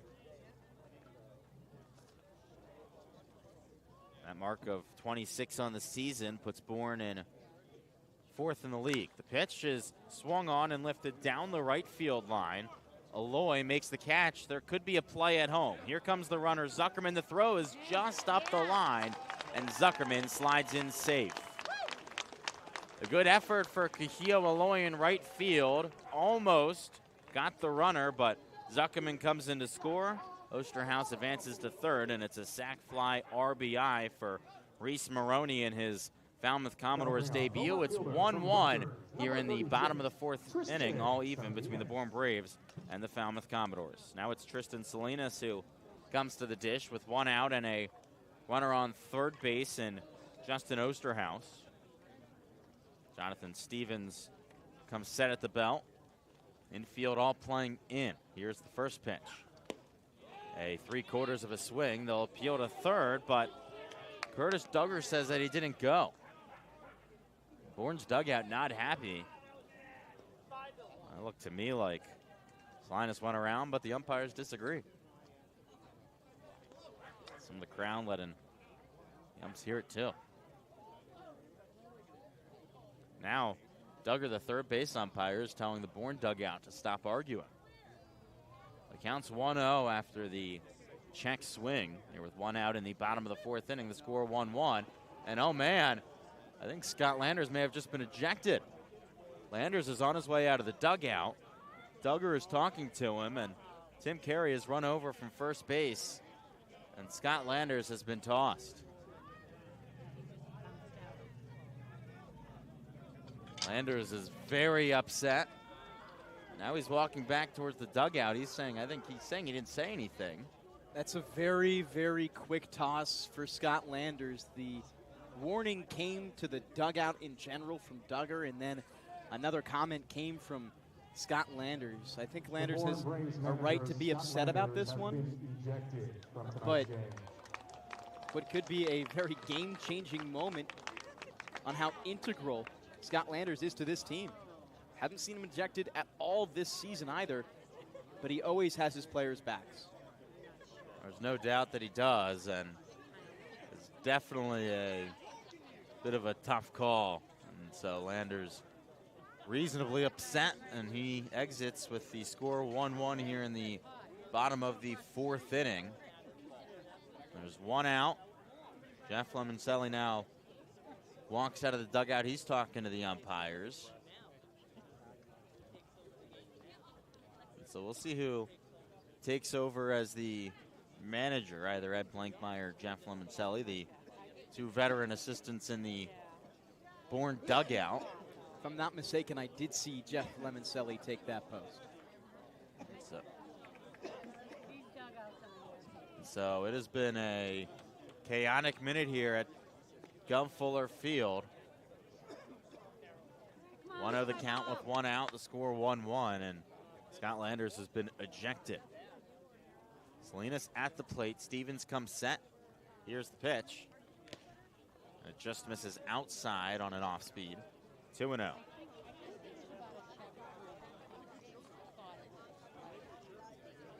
Justin Osterhaus is still on third base. The entire infield playing in.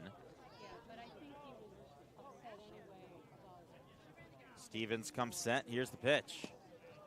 Called strike. Low and outside with the fastball. It's now a count of 2 balls and 1 strike.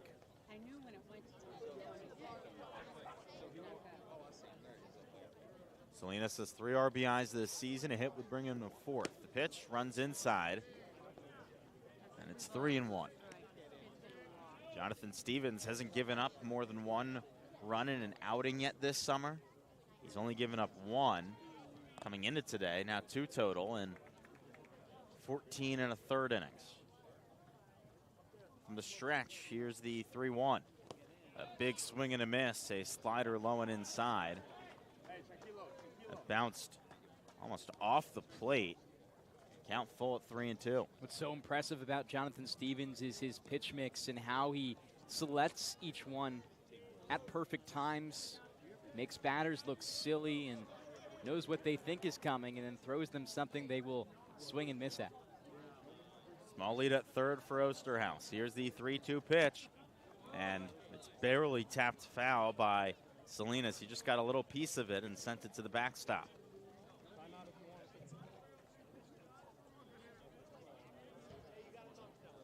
Count still full at 3-2 with 1 out here in the bottom of the 4th, and the score 1-1. Stevens comes set. Here's the payoff pitch again. This time it's grounded towards second. Kojal goes home with the throw. The runner coming home, and Gavin Kelly applies the tag.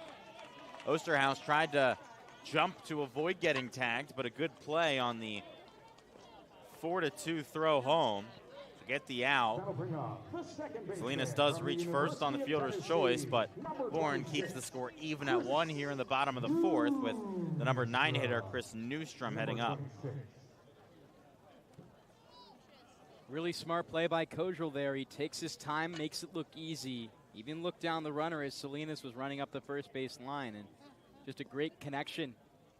Only in his 7th game, but has fit into this defense extremely well in a short amount of time.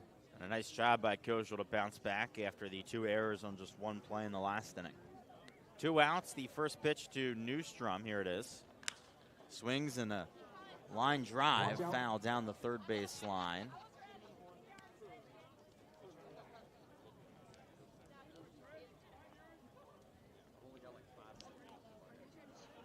Newstrom lined out to first his first time up. It was a spectacular diving stop by Cade Lewis. He has made a number of solid plays at first base this summer, moving between there and third.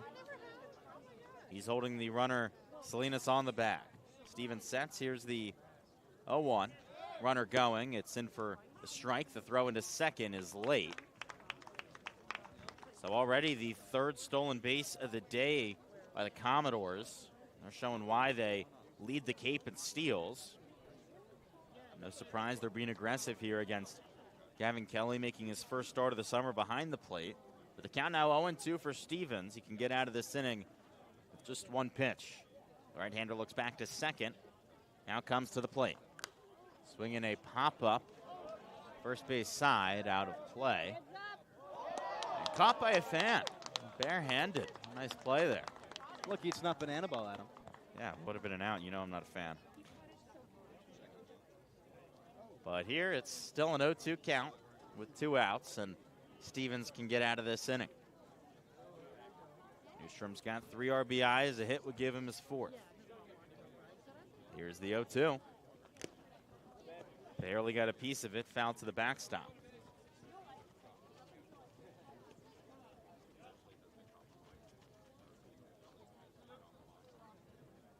Newstrom trying to send this back to the top of the order. The Commodores have already tied the game here in the bottom of the 4th. That's been a very, very interesting 4th inning. Both teams have scored a run, and Bourne's manager, Scott Landers, was ejected. Now Stevens trying to send his team back to the dugout. The pitch, called strike 3. Went with the fastball in the up and outside part of the plate. Perfectly placed, painting the corner. And Jonathan Stevens gets just his 3rd strikeout of the outing and gets out of the bottom of the 4th. The score even, 1-1. Before we go to break, we would like to thank a few of our sponsors. Marty's Chevrolet, your dealer for the people, proudly supports the Bourne Braves baseball team. See all our cars and trucks at martyschevrolet.com, and go Braves. Are you ready to dominate the diamond and pitch like a pro with the Cape's own Keith Bildo? Then join us at the Capeplex, where champions are made. Don't just play the game, own it. Visit the Capeplex today and unleash your full potential. Located at 6 Forest Park Drive in Bourne. Find us on Facebook or at thek-plex.com. Elevate your game at the Capeplex. We'll be back in a moment for the 5th, all even at 1. Cape Cod's leading real estate brokerage, offering residential. You can make any bat feel lighter by adding a velo puck knob. Instead of having to go get a whole entirely new bat, you can simply add the puck to it. Players can use this with any bat. It's basically going to shift the weight of the bat a little bit more towards the hands. Players are able to hit the ball a lot harder just by simply adding the puck on.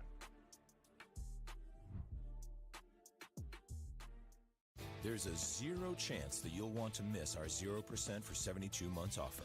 For a limited time, CAT is offering 0% on the purchase of many new small excavators. That's 0% for better performance, 0% for next generation features. Great machine. It's quite impressive. 0% for work tools too. But there's a 0% chance this offer will last. So contact Milton CAT before there's 0 time left. Back for the top of the 5th inning here at Gov Fuller Field. A new pitcher into the game for the Falmouth Commodores. So Connor Lynn's day is done as the starter, but a really, really solid outing for him after he struggled out of the bullpen to start this season. He went 4 innings, gave up just 1 run on 4 hits, 1 walk, and 4 strikeouts. Easton Barrett, the left-hander out of Arizona State, stands at 6 foot, 170 pounds. He has appeared in 4 games this season, started in 2 and has a 5.14 ERA. He goes off against the number 9 hitter Ryan Cooney. The first pitch from the wind is in for a strike at the knees. And the count 0-1. Barrett in 14 innings this summer has given up 11 hits, 8 runs, all 8 are earned. He has given up 1 home run, walked 6, and struck out 17. A whip of 1-2-1. The pitch in for a strike, and it's 0-2. Barrett has an opponent batting average of just .220. He's done a great job of keeping hitters guessing and off balance this summer.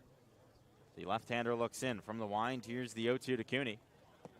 And it just misses low on an off-speed.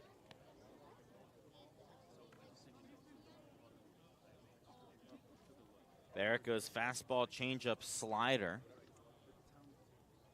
A lefty from the wind. Fires. Swung on and fouled off over the first base side. It was a big past couple days for Ethan Barrett's Arizona State Sun Devils. 9 players selected on the first 10 rounds of the Major League Draft. It's an ASU team that struggled a bit last season, but still did good in the draft. The pitch is swung on and lifted high in the air, deep towards left, carrying, and it bounces up against the wall. Standing up into second base is Ryan Cooney with a leadoff double, his first extra base hit of the summer.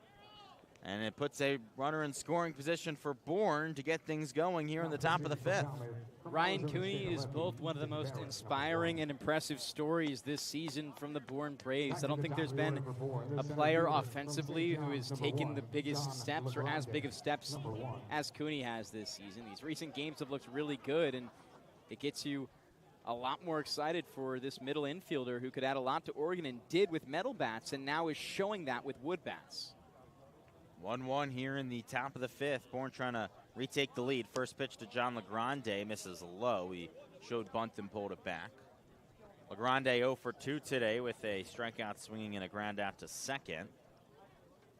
He's back in the leadoff spot today after hitting towards the bottom of the order where he was very effective, especially with runners in scoring position. He's got 12 runs batted in this summer. Here's the 1-0. It misses low. Makes sense in being back up top. You give Riker Waite the off day, and you put John LeGrande back where he was at the start of the season. He fits that mold perfectly, and without Riker Waite, he's who you want to have there. LeGrande had the lone RBI in Bourne's 3-1 loss to Harwich on Sunday at the 2-0. And misses low and outside, appeal to third, and Curtis Duggar says LeGrande held up. So the count 3-0. LeGrande also added on a second hit and a walk after his RBI single in the last game. He also stole 2 bases, so it was an overall really, really impressive performance. Here's the 3-0 from Barrett. In for a strike on a fastball. So the count now 3-1. Cooney at second base has scored just 2 runs this season. He's got a small lead. Here's the pitch. That misses low and outside for ball 4. Not the start that Easton Barrett was hoping for out of the bullpen. He gives up a double and walks a man. Now it's Braden Holcomb. He's 1 for 2 today with a double and a strikeout. The double came back in the first to center field. He hit it over 100 miles an hour off the bat. You'll see with this Bourne offense, they ride off each other. Once one person gets a hit, once offense starts to produce, the rest of the lineup follows. And that's the situation that Easton Barrett finds himself in. This Bourne team off the back of a great 4th inning of play. First pitch to Holcomb. He puts a bunt down. It's a good one to the right side. Barrett off the mound, backhands it and flips underhand to first. And it's in time for the out. But a very, very nice sacrifice bunt there from Braden Holcomb to move both runners up. So now 2 in scoring position for Bourne. Ryan Cooney on third, John LeGrande on second with 1 out in the top of the 5th inning with Cam Kojal to the plate. The craziest part about Braden Holcomb bunts is that while they're supposed to be sacrificed, he has a real shot at getting on base. If he puts that one to the left side, he likely does, but still does a great job. Now runners on 2 and 3. First pitch to Kojal, misses outside. Bourne's second baseman 0 for 2 today. He did reach back in the first on an error, though. He was out at second trying to steal. Kojal has 1 RBI this summer. The whole infield in with 2 in scoring position. The 1-0 in for a strike at the knees. It's 1-1. Any base hit would for sure bring home both with Legrande's speed at second. He scored 12 runs this year. Barrett from the stretch. Here's the pitch. In for a strike, another off speed. It's 1-2. This is a really good opportunity for Kojal to put one into the outfield. This middle of the infield is not just in on the grass, but a few steps in. So any ball hit their way with decent speed is going to be a really tough play. And like you said, Adam, could send 2 runs to the plate from second and third. Here's the pitch. Swing and a miss, strike 3. Barrett brings the heat with the fastball. And after letting 2 on with no outs, Easton Barrett gets back-to-back outs, and he is an out away from getting out of this, with the score still even at 1 here in the top of the 5th. But now it's Gahio Aloy at the plate, one of the most dangerous bats in this Bourne lineup. Aloy has already walked and singled today. He scored the Braves' lone run in the last inning. He's got 6 RBIs this summer. Here's the first pitch. It's low, a fastball at 92. Aloy has, again, 6 RBIs, and that comes in only 12 games. Didn't have one last time out, which means he, I'd say, would get one today. Cooney at third, Legrande at second. The 1-0 to Aloy. Misses inside. That time a slider. It's 2-0. Aloy's patience at the plate has been very impressive. Already 9 walks this summer. He patiently stands in the right-handed box now as Easton Barrett kicks and fires. In for a strike, a fastball at the knees. And after 2 balls to start the count, Easton Barrett fires a strike. The left-hander comes set at the belt, takes a deep breath, a high kick in the pitch. Aloy hits it right back up the middle, and that gets through. Cooney scores from third. Legrande gets the wave, and he's in without a throw. It's a 2 RBI single for Gahio Aloy, and it's 3-1 Braves in the top of the 5th. You've seen everything from Aloy today. The base hits for power, and the walk. He's so mature, takes the pitch on the 2-0, reads it, and then blasts one to center field. He's also an extremely impressive story, the way he's looked at baseball, the way he's approached at bats, and pays for it right there. First pitch to Cade Lewis. Misses up and outside. It's 1-0. Lewis, Bourne's RBI leader, looking to continue this offensive success in the last few innings for the Braves. 1 run in the last inning, 2 in this, and a 3-1 lead. The pitch. Lewis cracks it foul down the third base line.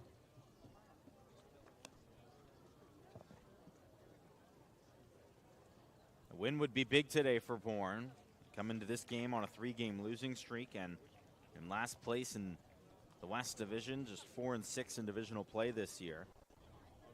And there's only 16 games to go in the regular season, so everything matters. The set and the pitch. This is low. It's 2-1. Especially these divisional games, ultra important with how things have shaked out this season. Most Western teams have struggled against the East, so if the East is better, you got to be good against their own. Here's the 2-1. Swinging a hard drive through the left side for a base hit. The Braves already up to 7 hits on the game. And now it's Logan Hughes who singled his first time to the plate. With Bourne up 3-1 in the top of the 5th, they just continue to hit runners on. We talked about it in the pregame, Adam, but this offense comes in spurts. Last week wasn't a great week. The week before that looks a lot like the baseball the Bourne Braves are playing right now. Here's the pitch to Hughes, and it's in for a strike. The important thing, though, Devon, is that this isn't just the 3 runs through 5 innings. Exactly. We've seen Bourne do that, but the difference between those wins and some of the losses is when they get up to 6 or 7. Here's the 0-1. In for a strike. Taken on the outside part of the plate. It's 0-2 to Hughes. Easton Barrett trying to get out of this after he's given up the lead here in the top of the 5th. Bourne leads 3-1. Aloy on second, Lewis on first, the 0-2. Hughes fouls it off. Hughes has been one of the best power hitters for the Braves this summer. Without a doubt the best until the arrival of Kahio Aloy. The two are tied for the most home runs on the Braves with 2. The pitch. Fouled off again by Hughes. And similar to Aloy, he's really good at working up at-bats. He's drawn a lot of walks this year, ranks toward the top for the Braves in walks with 13. He's a guy you want at the plate in any situation. Hughes and Aloy are both all-stars, as is Cade Lewis on first. Here's the 0-2. That misses low. The All-Star game is this upcoming Saturday. It's at Red Wilson Field, the home of the Whitey Red Sox. You can find all the information about the All-Star game at CapeCodLeague.com. The kick and the 1-2. Fastball misses up and outside at 90 miles an hour.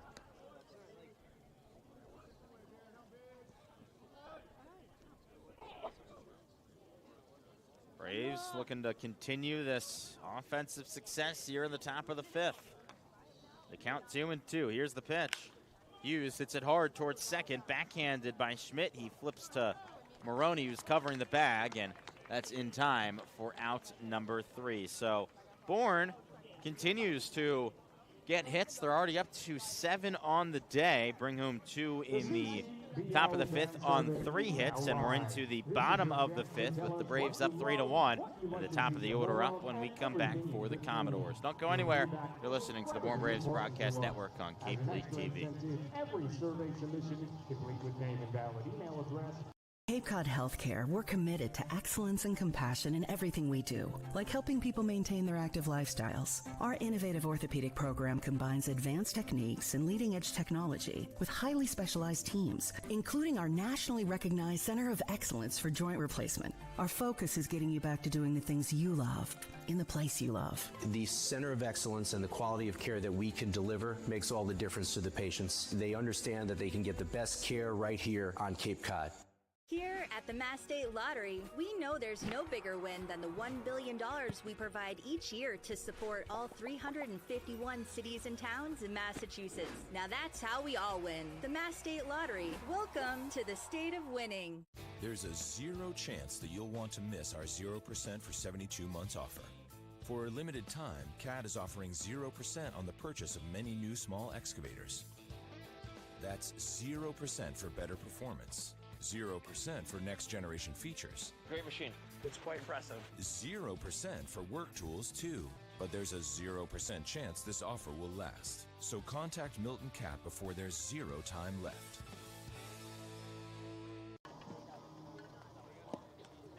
Bourne goes to the bullpen as we're into the bottom of the 5th inning. Jonathan Stevens' day is done out on the mound. A really solid first start of the summer for the right-hander out of UAB. He went 4 innings, gave up just 1 run. It was unearned. That came on 3 hits, 2 walks, and 3 strikeouts. He gives way for Joey Colucci, the right-hander out of the University of Virginia. He's been one of the more consistent arms for the Braves this summer. 4 appearances, 2 starts, a 3.38 ERA. Colucci in 13 1/3 has given up just 5 runs on 17 hits. He has walked 7 and struck out 8. He goes up against the top of the Falmouth order here in the bottom of the 5th inning. Antonio Morales, the left-handed hitter, leads things off. Colucci kicks and fires. Morales fouls it straight back. Last outing for Joey Colucci came well over a week ago, 9 days ago, against the Orleans Firebirds. He went 3 innings, gave up 2 runs on 4 hits, 1 walk, 5 strikeouts. Colucci kicks and deals. Fires a strike on a fastball at the knees. He shifted from being a really solid starter for this Braves team to being a really solid reliever. one of those relief appearances, no earned runs, and you're hoping he can do a similar thing today. You already had a fantastic beginning from Jonathan Stevens, and the name of the game is just to follow it up with continued good pitching. The pitch, fouled back. Colucci's last start was in just the second week of the season. His issue in that game was walks. He had walked 5 and 2 2/3 against Katuitt, but since then he's gone 6 2/3 and walked just 2 in his 2 relief appearances. The right-hander kicks and deals. Morales pops it up towards left field. Hughes settles under it and makes the grab for out number 1. Joey Colucci's got a big pitch mix, fastball, slider, cutter, changeup, and curveball. That out on a changeup. Carl Schmidt to the plate. He's 0 for 2 today, and it's been a tough one. A strikeout swinging in a 6-4-3 double play. Right on right, here's the first pitch. A fastball up and inside at 93, a ball. Schmidt out of Cal Berkeley, a native of Petaluma, California.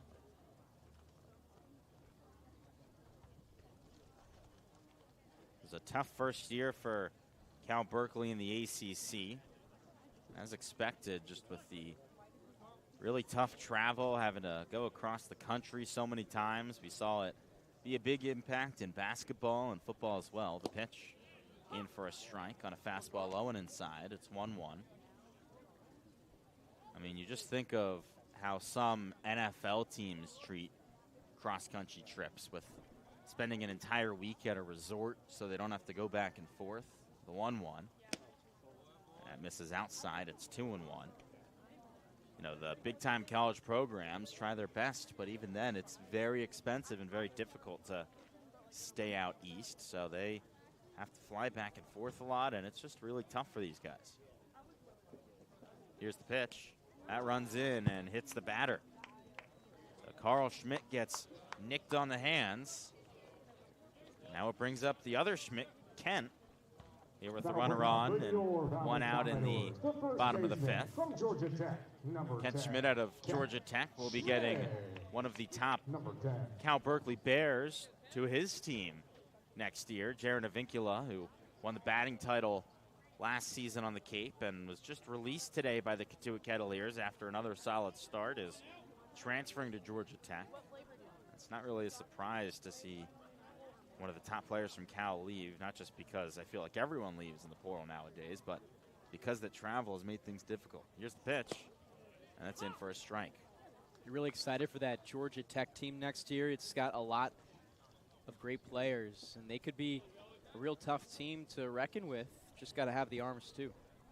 ACC regular season champs this past year. Struggled a bit in the tournament, but they bring back almost everyone. Here's the 0-1.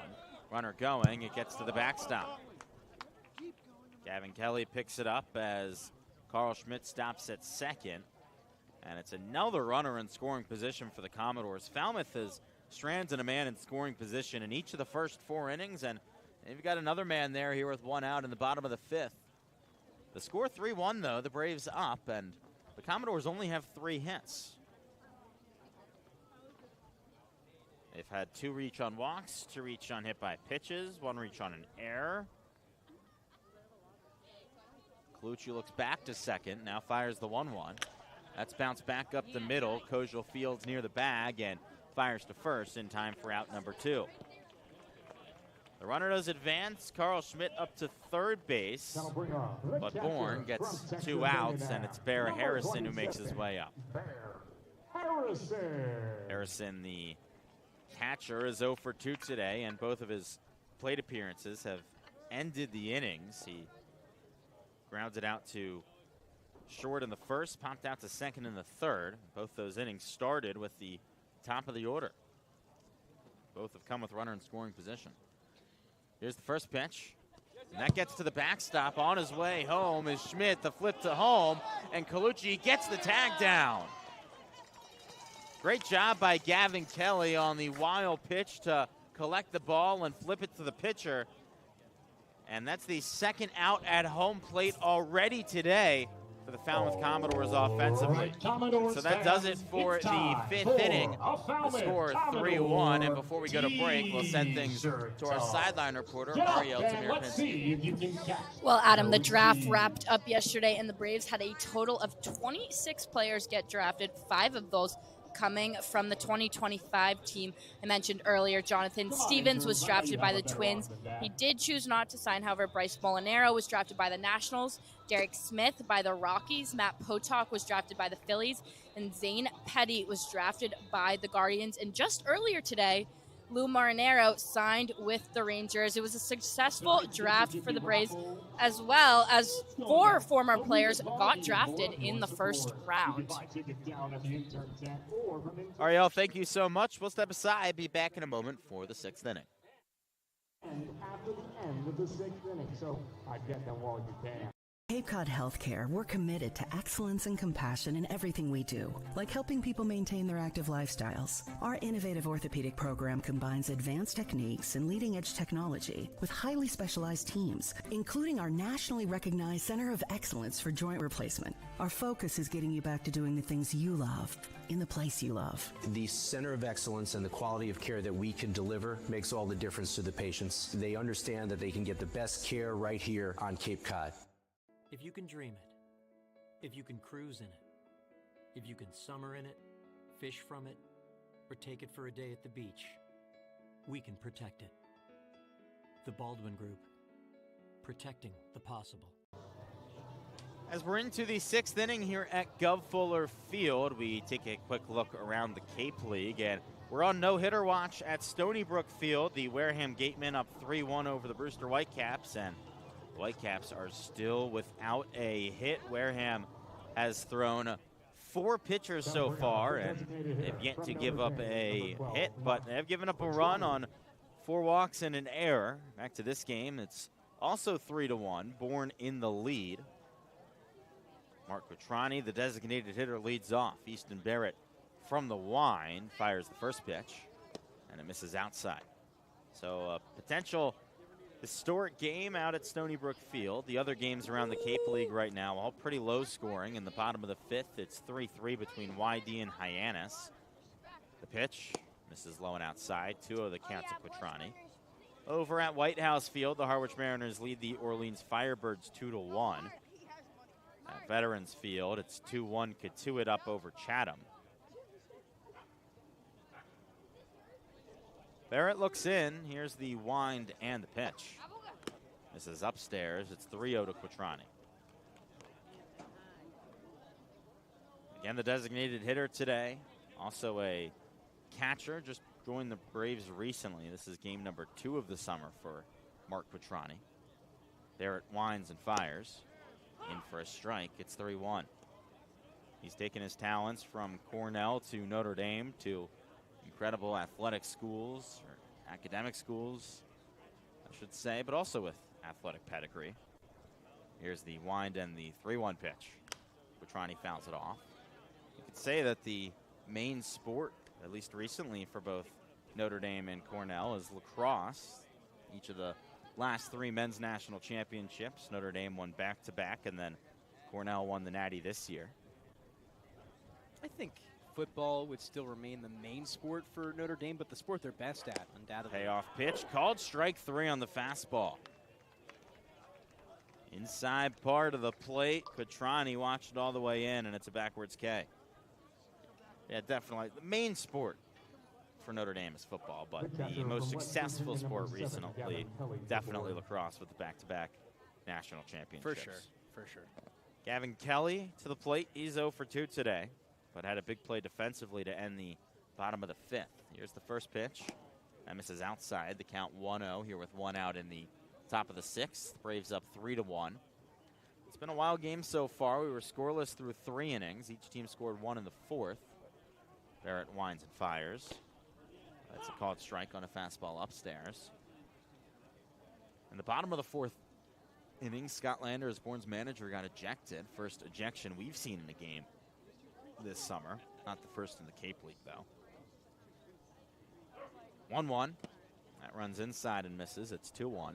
So the question that raises from that is, if the Braves win this game, does Scott Landers get to hold the win over Jared Saltalamaki's head as a 100%. victory, even though Without he a was doubt. not in it. Here's the wind and the 2-1. That's a ball upstairs. Well, Landers still brought out the lineup card and signed it, so he's still the head coach.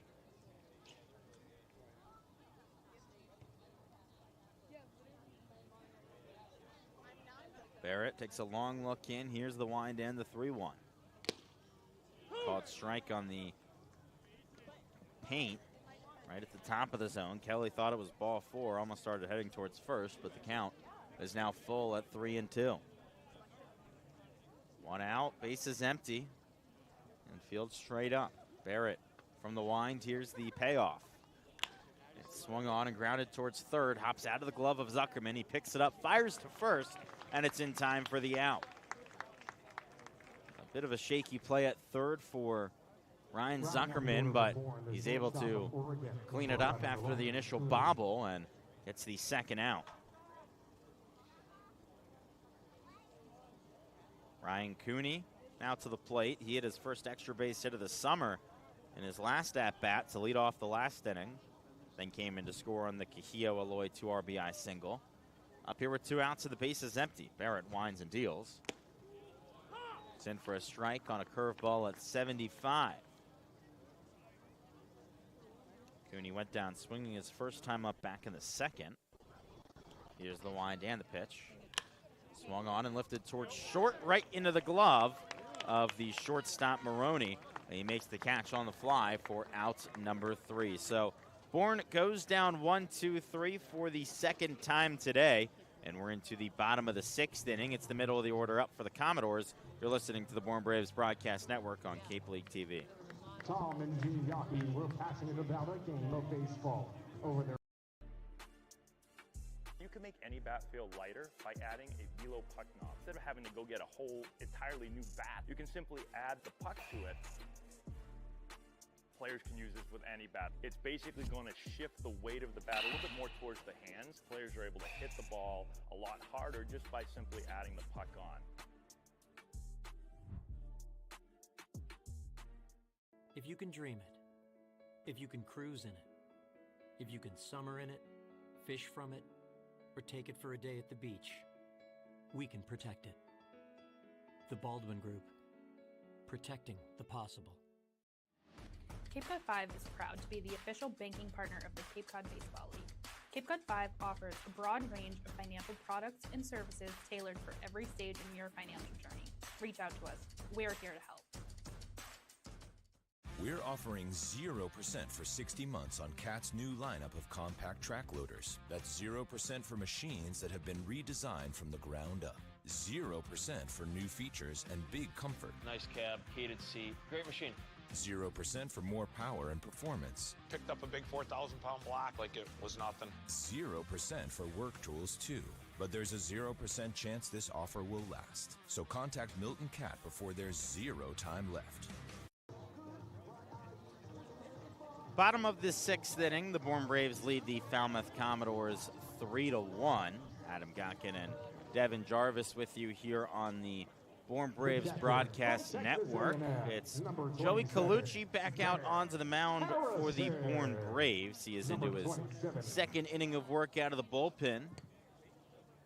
Back in his first inning, he allowed a runner to get to third on a hit by pitch and then got the final out of the inning at home. Faces off against Bear Harrison, the first pitch. This is inside and the count 1-0. Bit of a shift to the left for the Bravos here. Cam Kojal almost right behind second base. He got a huge gap on the right side of the infield. And that out at home came as Bear Harrison was at the plate on a wild pitch. 1-0. Swinging a hard ground ball towards third, fielded by Holcomb. He casually fires it to first, and with his rocket arm, it's easily in time for the first out. Man, has Braden Holcomb been impressive at third base this season. This is his 11th game at the hot corner this summer, and he still hasn't committed a single error. Coming into this summer, the thought was that Holcomb would move around a lot defensively between first, third, right field, maybe even center field, but it seems like he may have found a home at third. The first pitch is Driven high in the air from Ryan Zuckerman. Kahio Aloy back towards the track. He looks up, leaps, and can't bring it in. It's over the wall. A home run for Ryan Zuckerman. First long ball of the summer for the infielder out of Georgia Tech. And it's a one-run ball game here in the bottom of the 6th inning. The Bourne Braves still lead it, but the Falmouth Commodores make it 3-2. You thought for a moment the way Kahio Aloy was ranging under the ball that he might have had a reach on it, tried to climb, but the ball, with help from wind behind it, just kept going, and was too far. A really well-timed home run for Falmouth to come back in this game. Dustin Osterhaus now up. He's 2 for 2 today. Takes a hack and a miss at the first pitch. It's 0-1. And as I was saying with Holcomb, he's just been so good defensively for Bourne at third base. I mean, it's hard to think of what's been more impressive with him. His arm or his range. The 0-1. This is outside. And there's been a couple occasions where there's been a bunt or just a very softly hit ball that Holcomb, who's been playing back at third, has ran in and got the out on. Holcomb, a utility player. He can play in right, he can play at third, he can play at first. Pitch. Up and outside, misses. But he's almost been most impressive at third base, even though the natural expectation is for him to be the best in right field. And contrary to that, your typical third baseman in Cade Lewis has been most impressive at first base, too. Here's the pitch. Swing and a miss. Another fastball. It's 2-2. Just so shows how deep this infield is for the Bravos. There's a lot of guys who can play at first and third, including the middle infielders, too. We've seen Cooney at third base, and we've seen Kojal at first base. Infield playing pretty much straight up. Here's the 2-2. It's lifted in the air towards shallow right center field. Long run for LaGrande. He puts the brakes on and makes the grab for out number 2. But overall, it's been really impressive to see what Holcomb's been able to do at third base. His ability to keep balls in front of him, not by diving, but just by positioning himself correctly, getting an early read, and just using his 6'5" length to stop balls and then fire them to first with ease. It's incredible. Maroney 0 for 1 today. Got a sac fly RBI in his last appearance. First pitch, low and outside ball. That was the first RBI out here on the Cape from Maroney, who's making his debut. He hit 286 with the Saugerties Stallions in 20 games. Bourne had a player last summer come from the Saugerties Stallions, as the 1-0 was swung on and missed. Ethan Conrad, who just got drafted in the first round by the Chicago Cubs, started off his summer out in Saugerties before coming to Bourne. So we'll see if Maroney can live up to that. Here is the 1-1 offering. It's hit towards second and into the glove of Cam Kojal. Out number 3 for Joey Colucci. He gets 2 quick outs after giving up the 1-out home run by Ryan Zuckerman. That's the only damage in the bottom of the 6th, but it does make it a 1-run game. It's 3-2. Bourne still in the lead as we're into the 7th here on the Bourne Braves Broadcast Network and Cape League TV. Here at the Mass State Lottery, we're known for our monster wins. But there's no bigger win than the $1 billion we provide each year to support all 351 cities and towns in Massachusetts. In our game, we know that supporting local businesses and helping communities is how we all win. Because at the lottery, we're all playing for the home team. The Mass State Lottery. Welcome to the state of winning. One source has it all. The pros' go-to rental choice for the newest and most reliable equipment for any job. One source that has a team you can rely on, the people and a name you trust, with the tools you need. One source with a location near you and wherever the work takes you. Milton Rents, the right equipment when and where you need it. You can make any bat feel lighter by adding a velo puck knob. Instead of having to go get a whole entirely new bat, you can simply add the puck to it, Players can use this with any bat. It's basically going to shift the weight of the bat a little bit more towards the hands. Players are able to hit the ball a lot harder just by simply adding the puck on.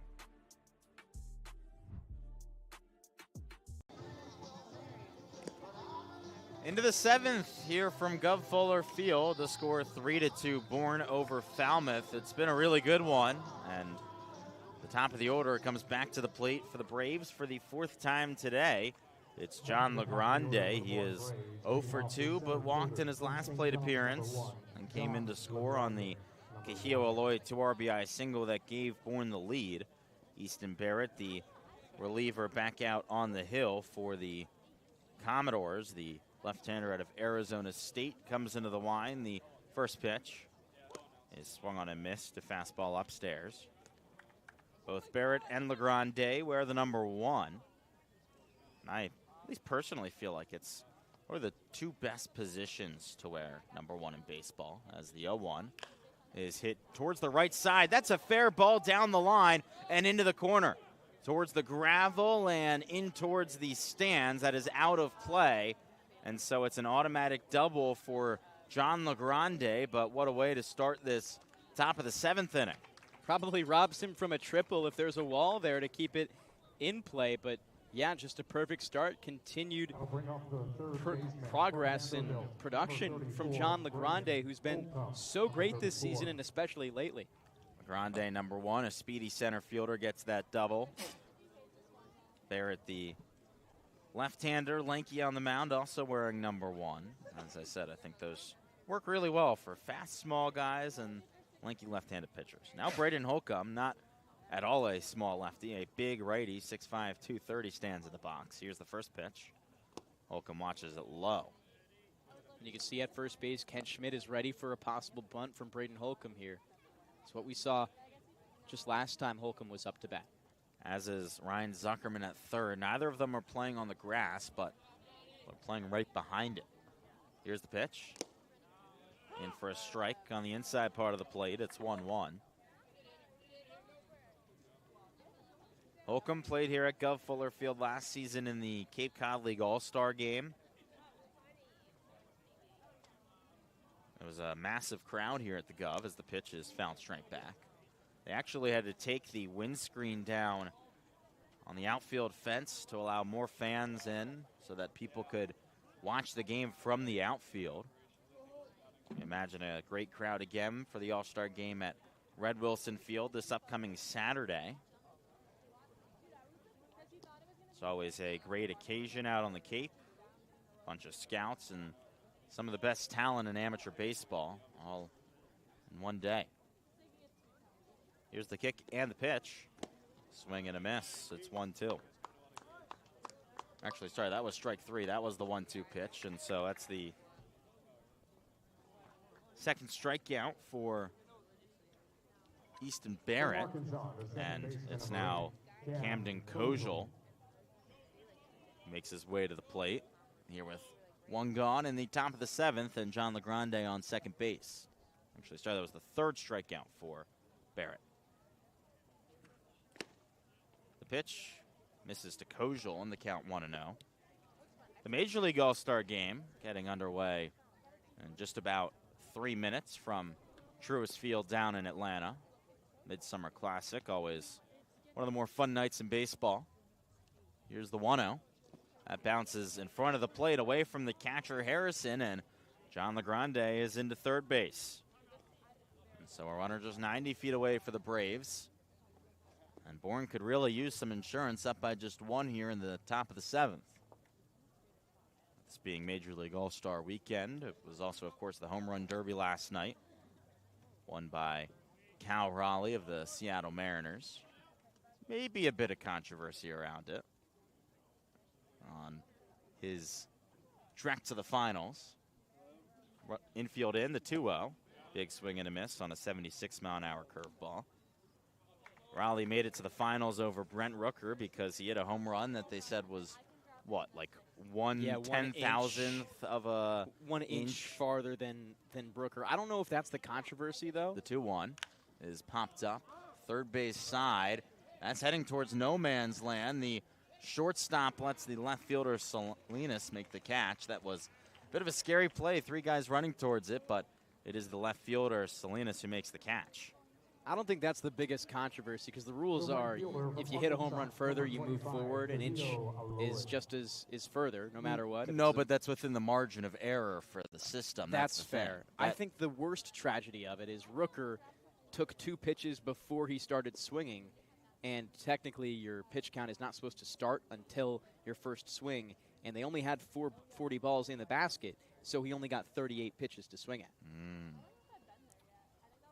Cahillo Eloy stands in. First pitch is hit hard on the ground through the right side. That's through for a base hit. Cahillo Eloy delivers with his 3rd hit of the night.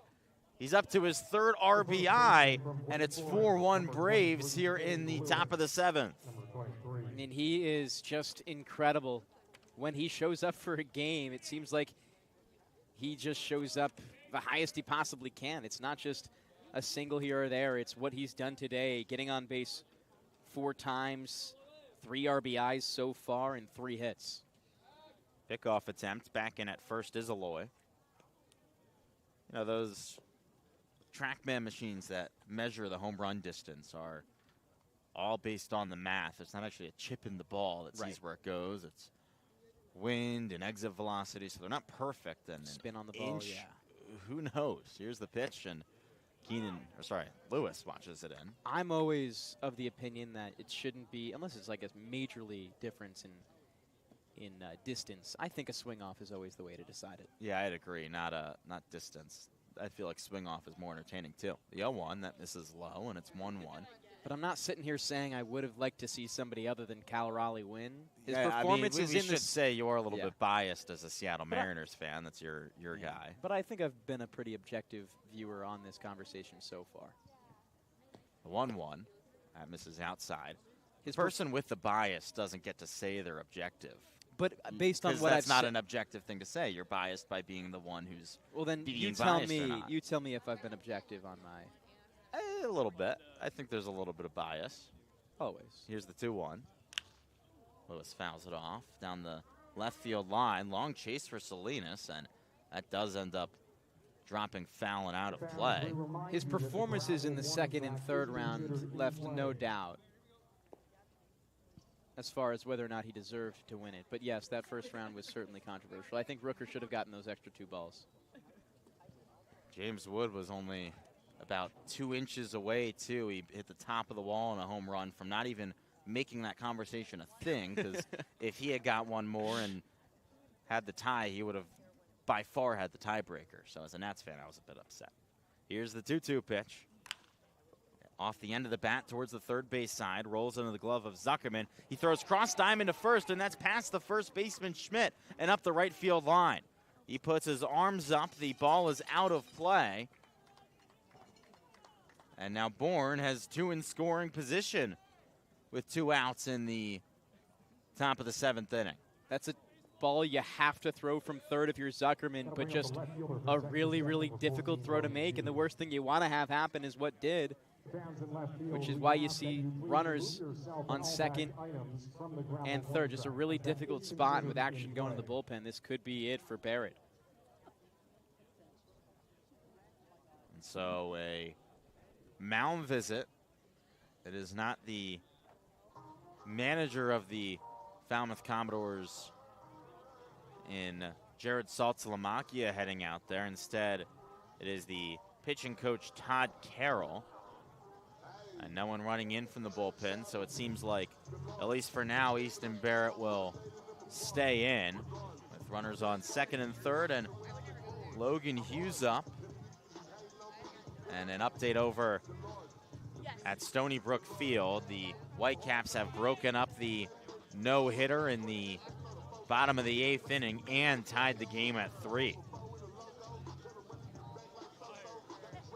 So a exciting one there. No longer a no-hitter, but now a close game. And an exciting one here. 4-2, the Braves in the lead in the top of the 7th. They've already added on 1 run and looking for more. Logan Hughes, 1 for 3 today.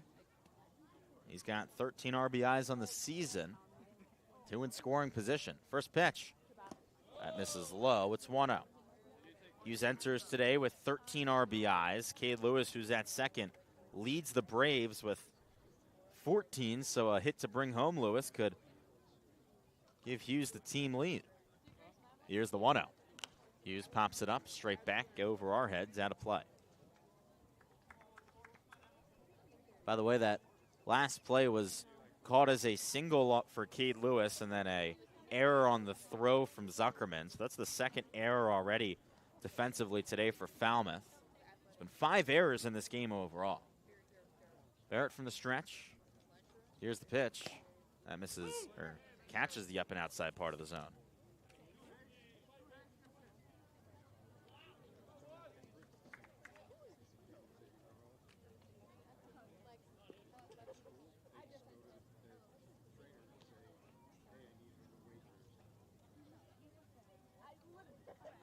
Here's the pitch.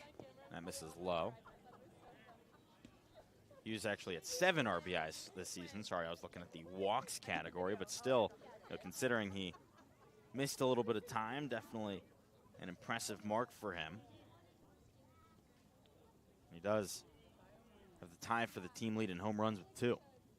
Could get up to 9 RBIs with a single here. The 2-2 hit towards the left side.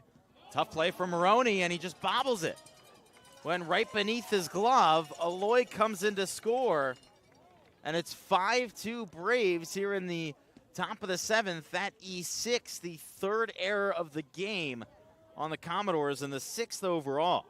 That one a tough play to make, but Maroney just has to approach that ball with a little bit more grace and a little bit less speed. He charged in on it really fast. Artie was making the motion to throw toward first, and that's why you see the error happen. It's not ones that you can have. You've had 2 errors now in this inning, and it's led to run scoring. Quattrani, the former Commodore, already has an RBI today, and now has runners on the corners with 2 outs. First pitch, a looper in for a strike right down the middle. Braves up by 3 now here in the top of the 7th. They've added on 2 and have another runner 90 feet away. Barrett, the kick and the pitch. Upstairs a ball, fastball at 90 miles an hour. It's 1-1.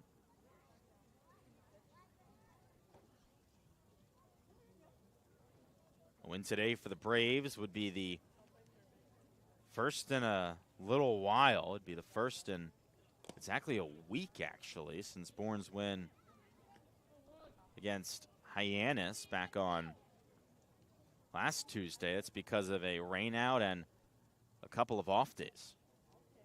Lost 3 in a row since. And looking to get back into the win column here in another divisional game. Here's the 2-1 to Quattrani. In for a strike on a fastball just above the knees. There's so much parity right now in the West Division that every divisional game is important.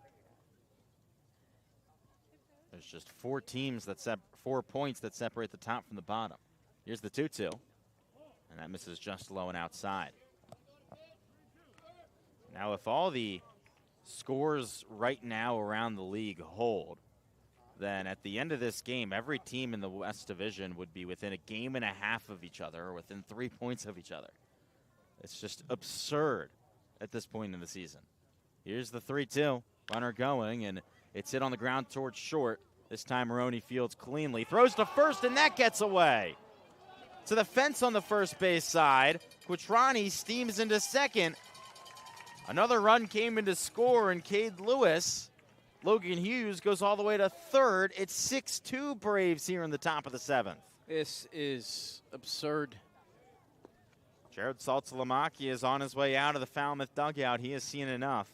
Easton Barrett's day is done, but, man, he did not get much help from his defense. 3 errors against the Commodores, up to 7 in this game. It's 6-4 Braves as we step aside. A pitching change for Falmouth. The new arm coming in is Jacob Schultz. We'll tell you about him when we return. You're listening to the Bourne Braves Broadcast Network on Cape League TV. Falmouth is making a call to... Cape Cod Healthcare, we're committed to excellence and compassion in everything we do, like helping people maintain their active lifestyles. Our innovative orthopedic program combines advanced techniques and leading-edge technology with highly specialized teams, including our nationally recognized Center of Excellence for Joint Replacement. Our focus is getting you back to doing the things you love, in the place you love. The Center of Excellence and the quality of care that we can deliver makes all the difference to the patients. They understand that they can get the best care right here on Cape Cod.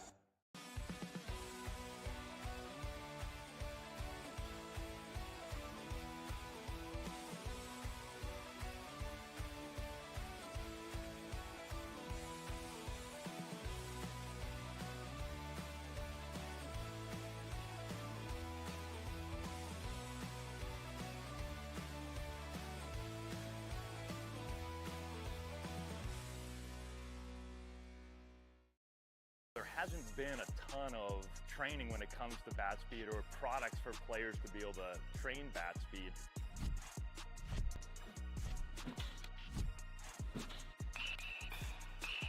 You can improve your bat speed and reach your goals working 10 to 15 minutes a day on this a couple of times a week. That's a no-brainer for every player. Here at the Mass State Lottery, we know there's no bigger win than the $1 billion we provide each year to support all 351 cities and towns in Massachusetts. Now that's how we all win. The Mass State Lottery. Welcome to the state of winning. If you can dream it, if you can cruise in it, if you can summer in it, fish from it, or take it for a day at the beach, we can protect it. The Baldwin Group. Protecting the... We're still in the top of the 7th inning. Jacob Schultz, the left-hander out of Vanderbilt, is in for the Falmouth Commodores. But the Braves have taken a 4-run lead with help from some fielding errors, and they've still got 2 runners in scoring position for Gavin Kelly. Schultz has been one of the best pitchers for Falmouth this summer, a 2.45 ERA in 7 games, and he's looking to calm things down here. First pitch, a slow curveball at just 69 miles an hour a ball. The count 1-0.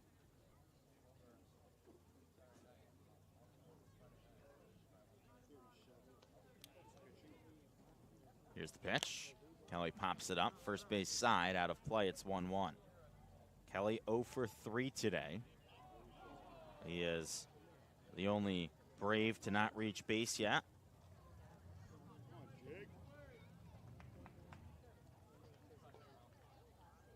Schultz gets the sign. Here's the set. Not paying much attention to the runners on. The pitch. Kelly slaps it very high towards the right side of the infield.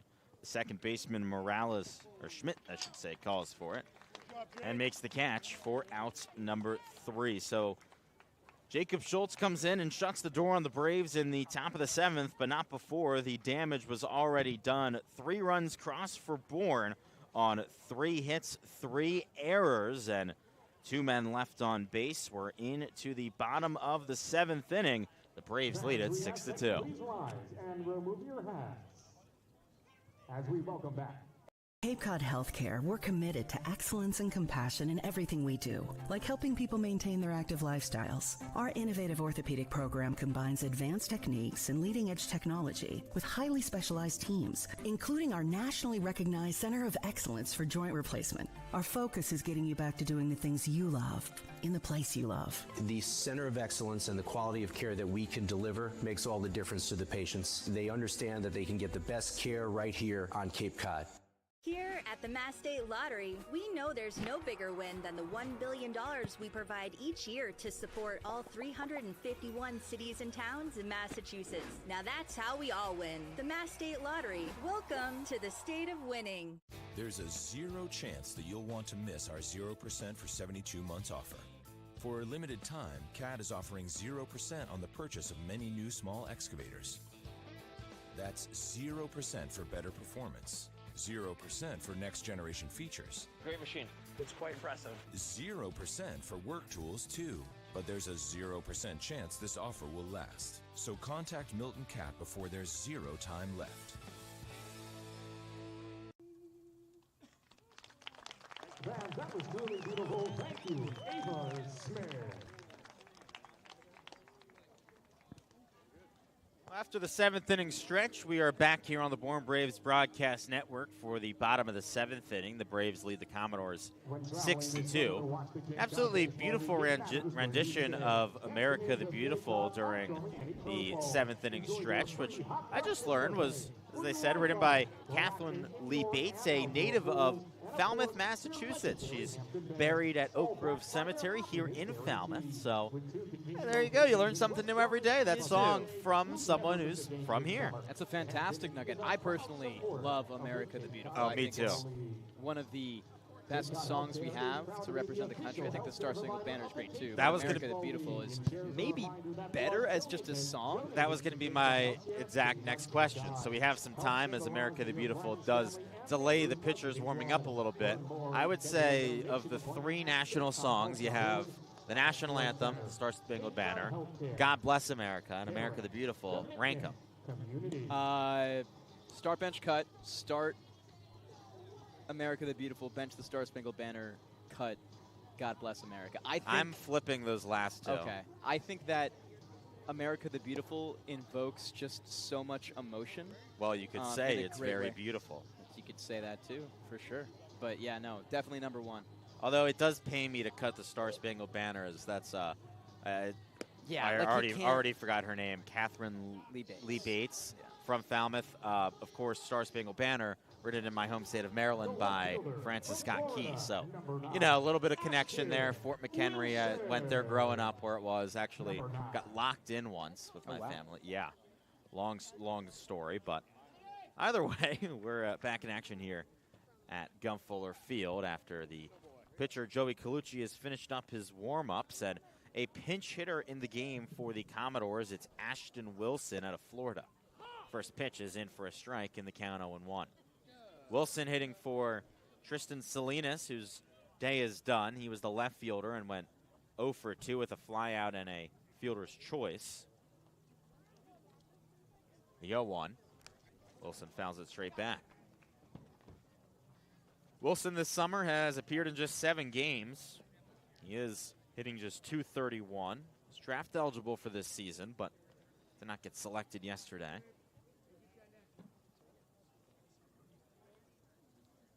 Colucci comes set. Here's the 0-2.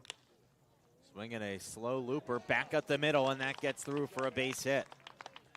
Cam Kojal made a good effort on it. The second baseman tried to stop that ball from getting through the middle, but it just squeaked through, and it's a single for the pinch hitter, Ashton Wilson. Number 26. So Chris Newstrom now makes his way up to the plate, the right-handed hitter. He is 0 for 2 today with a line out to first and a strikeout looking. He's one of just 2 Commodores to not reach base in the starting lineup. First pitch from Colucci, in for a strike on a fastball. It's 0-1. Beautiful sunset behind center field. Some orangish clouds and a orange, purplish gradient beyond the right field fence. 0-1, runner going. It's hit on the ground towards third. Holcomb Fields is only placed to first, and a good stretch by Cade Lewis to bring it in for out number 1. With the hit and run on, Wilson does advance to second base, but Bourne gets the first out of the inning with the top of the order now up. This top of the order has left a good bit to desire. You look at those top 4, no hits from them. They've gotten on just 4 times in their 12 plate appearances. So you really would like this top of the order to start and get going. If you're the Commodores, it's the problem that the Bourne Braves had faced in previous games too. First 3 have reached on 2 hit by pitches, a walk and an error. Runner on second with 1 out for Antonio Morales. Braves up by 4. Here's the first pitch from Colucci. This is up and outside on a off speed. That time the changeup and the count 1-0. Morales with just 4 RBIs this summer. He's played in 23 games. The pitch swung on and missed. Fastball up at 94.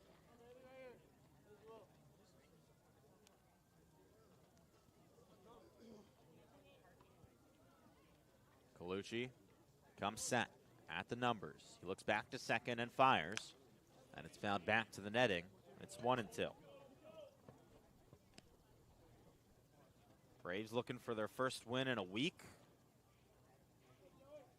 Looking to crawl back into the playoff hunt. Currently in last place in the division and a game and a half out. Colucci fires the 1-2. Called strike 3.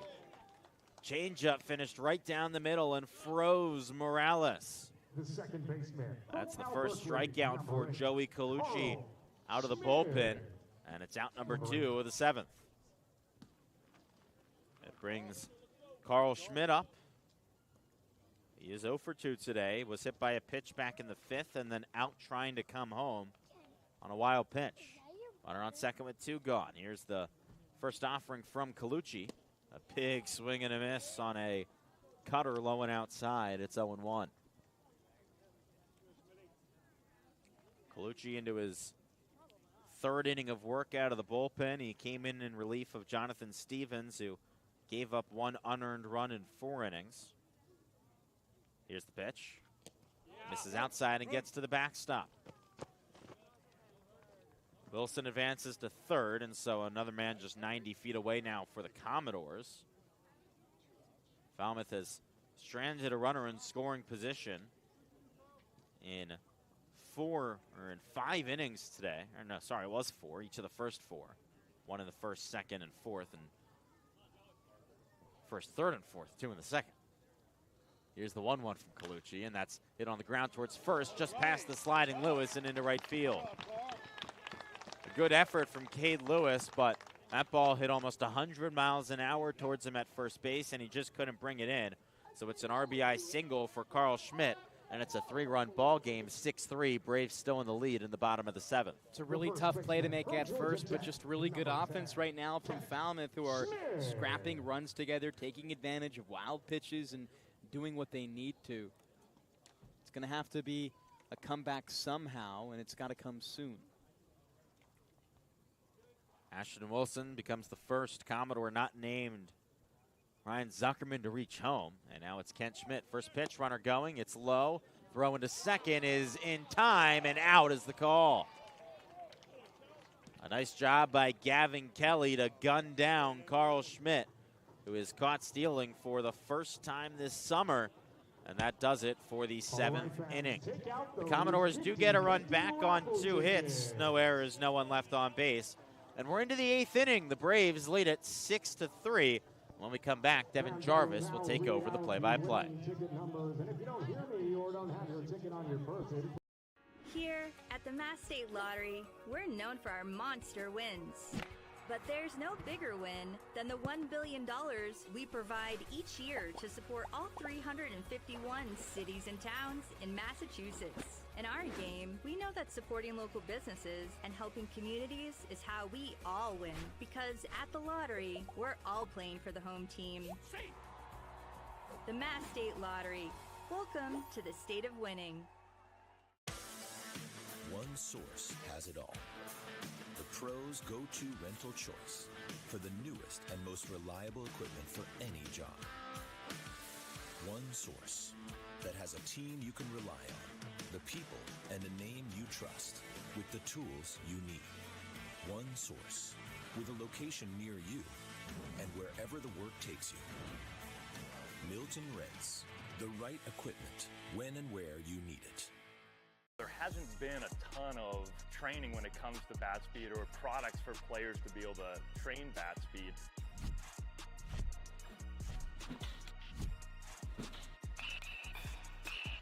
You can improve your bat speed and reach your goals working 10 to 15 minutes a day on this a couple of times a week. It's a no-brainer for every player. 5-4-8-5. We're into the final 2 innings of play here at Gov Fuller Field. The Bravos leading the Falmouth Commodores 6-3 as we enter the top of the 8th inning. This Bourne team will begin things with their 9 batter in the order in Ryan Cooney. He's had a very solid day today. We'll look to keep it going. A double back in the 5th and eventually scoring is the highlight so far. Jacob Scholl still the reliever in for this Falmouth team. First pitch to Cooney. Fastball, he takes it inside for strike 1. No balls, 1 strike, no outs. Top of the order on deck in John LeGrande. Overall, it's been a lot of balance for this Bourne team so far today as the 0-1 from Scholes comes home. Looping curveball, really slow, nicked by the end of the bat of Cooney, and dribbles foul to the left side.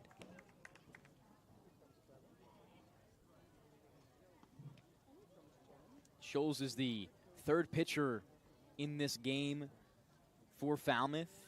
Easton Barrett finishes his day 2 2/3, 3 runs, 1 earned. As the 0-2 is a fastball, swinging a ripped ball to left field. It does pull foul and out of play. The total line for Barrett was 2 2/3, 6 hits, 5 runs, 3 earned rather, 1 walk and 3 Ks. Scholes came in for the final batter back in the 7th. He's only pitched a 3rd. Here's the 0-2 to Cooney. Curveball, swinging a broken bat, dribbler up the middle, picked up by Scholes. The underhand toss to first base as he drifts that way is there in time for out 1. Ryan Cooney will go down. He's 1 for 4 now and make way for John LeGrande to step in. The lefty out of St. John's is batting .300 on the year. 1 for 3 with a walk. Had a double back in the 7th. Ended up scoring, was 1 of 3 runs just last inning. Braden Holcomb on deck, Cam Kojal in the hole. But it's a lefty-on-lefty matchup with 1 out on the board. From the stretch, the first pitch. Fastball, just up for ball 1.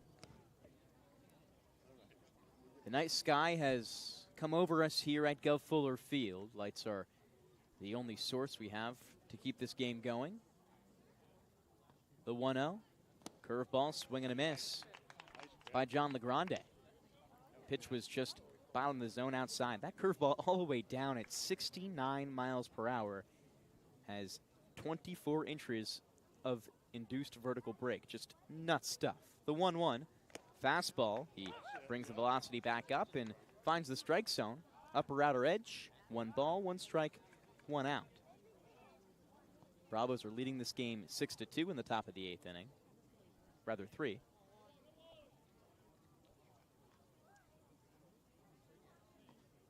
Back on the mound is Scholes after stepping off. The 1-2. Curveball just misses. Bear Harrison, the catcher, wanted the call. Doesn't get it. Count squares up at deuces with 1 out in the top of the 8th inning and no one on. Cooney the only out so far with the ground out to Scholes. LeGrande in the left side. The lefty is set at his chin. Here's the 2-2. Swing and a miss on the curveball. LeGrande loses his balance, and that's out number 2. Just an impossible pitch to hit. And Braden Holcomb into the right-handed batter's box. Jacob Scholes is a Commodore at school, not here, or also at here, both with Falmouth and with Vanderbilt. His teammate is now in the box in Braden Holcomb. Scholes, a rising junior, the same grade as Holcomb, so these two know each other.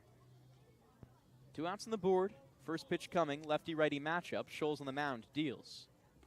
Slider in there for strike 1. That went up at 79 miles per hour. So has 3 pitches, fastball, slider, and a curveball. No balls, 1 strike, 2 outs, no one on. Holcomb steps back in. Already has a double today. The 0-1. Looping curveball just slow. Ooh, it caught a piece. Excuse me. 71 mile per hour curveball. 25 inches of induced vertical break. Scholes appeared in 6 games for the Commodores at Vanderbilt. Have to specify. In 2025. 5 2/3 innings only. The 0-2 now for Scholes on the mound. He looks in and deals. Fastball sails way high, and that's ball 1. Cam Kojal in the on-deck circle is looking for his first hit of the day. Got on in the first. Also a former teammate of Jacob Scholes back when he was at Vanderbilt in his freshman season.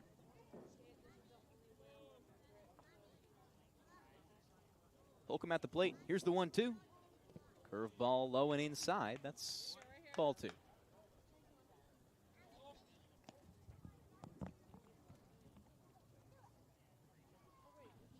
Two balls, 2 strikes, 2 outs. Holcomb, the Last to offer here in the inning, unless he can keep it going. Top of the 8th inning, here is the 2-2 pitch from Scholes. Curveball, swing and a miss for strike 3. Boy, is that nasty. We'll step aside here for the middle of the 8th inning. Bravos up 6-3 when we return on the Bourne Braves Broadcasting Network and Cape League TV. DQ or McDonald's. There's been a ton of training when it comes to bat speed or products for players to be able to train bat speed.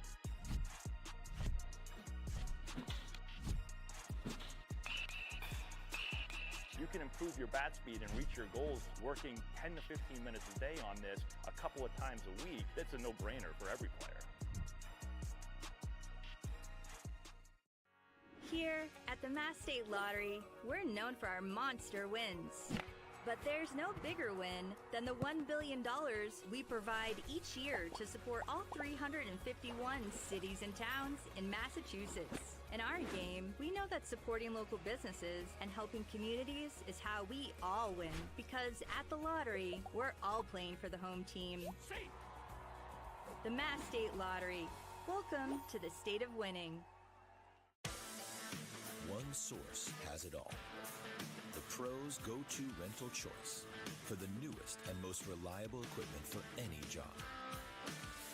One source that has a team you can rely on, the people and a name you trust, with the tools you need. One source with a location near you and wherever the work takes you. Milton Rents, the right equipment when and where you need it. Bottom of the 8th between the Bourne Braves and the Falmouth Commodores. Commodores down by 3, looking to bring the ball game back into their hands in this one. Had it as close as 1-1 back in the 4th. Lost the lead in the top of the 5th, and the Bravos have had it ever since. Joey Colucci in relief on the mound. He's now into his 4th inning of work. We've only seen 2 pitchers this game for the Bourne Braves. It'll be Kent Schmidt to start. 3-batter in the order. First pitch, a slider. Bottom outside part of the zone, a strike. It's going to be interesting to see what Bourne does here with Colucci. Of course, with manager Scott Landers ejected, pitching changes become a bit of a interesting thing of, who's making the decision, what do you go with? Swing and a miss on the fastball on pitch number 2. The staff is making it easy, though. Stevens said such a low pitch count. Colucci's at less than 40 here. Why pull a guy if he's working this easily? Could see a 2-pitcher game this time. We haven't seen that yet for the Braves, as we see a brief pause from Justin Sims, the home plate umpire. Now we resume. Just got to fix the pitch clock. This is the least amount of action in the bullpen we've seen all season from Bourne, as the 0-2 is a fastball, swing and a grounder to the left side, out of play. Late to it was the lefty in Schmidt. The least we've seen in a single game has been 3, Adam. Maybe that changes today with nothing yet happening in the Bourne bullpen. Let's knock on wood to hope that happens too. The 0-2, slider, half swing from Schmidt. It dribbles up the middle. Charging in is the shortstop, Cooney Fields, throws to first. A bullet there in time. Just an excellent play. Schmidt was trying to get away with one, does not. And he's gone for out number 1. Jared Saltzlamaki is on his way out of the Falmouth dugout because Kate Lewis, his foot went off the bag, but he then got his foot back onto the bag. So, that's why there's a bit of disagreement here, I think, with Saltzlamaki. But it seemed to me, at least, and we've got a pretty good view of it, that Lewis caught it with his foot on the bag, then his foot left. He actually got his foot back on, but it was on in time. So even though it went off, still an out. The conversation is short-lived. Saltzlamaki goes back to his dugout on the first base side. Cleanup hitter in the order, Bear Harrison, steps into the right side against the righty in Colucci. This Falmouth team in the bottom of the 8th inning down 3 runs and would like some support right now. Their cleanup hitter is 0 for 3 on the day. First pitch from Colucci out of the stretch. Fastball just inside for ball 1. Harrison out of Texas A&M in his 16th game now, heading into it, batting .241. Has some pop, 2 home runs and a double in that span. One out. Set at the chest, the delivery. Slider, top of the zone for strike one.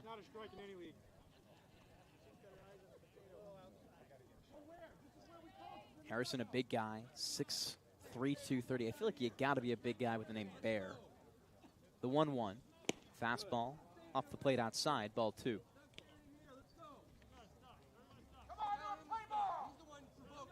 Chatter coming from both sides.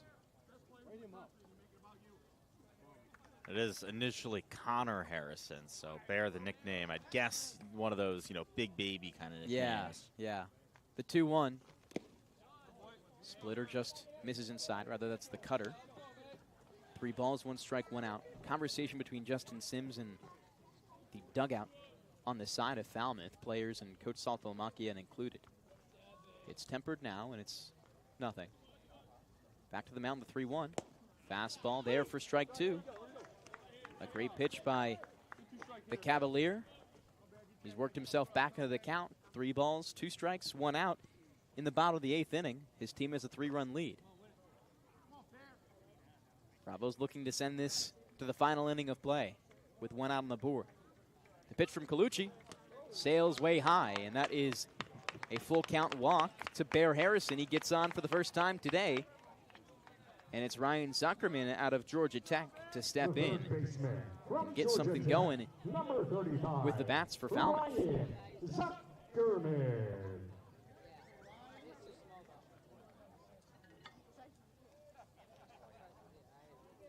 Keeping a close eye on that bullpen for the Bravos. Potentially some action as Ed Blankmeyer, the acting manager likely for the Bourne Braves, steps onto the mound to talk with the infield. Scott Landers ejected back in the bottom of the 4th inning. He has left his duties for the 21-year St. John's manager and Brooklyn Cyclones manager, Ed Blankmeyer. It was a very brief conversation. Colucci stays out onto the mound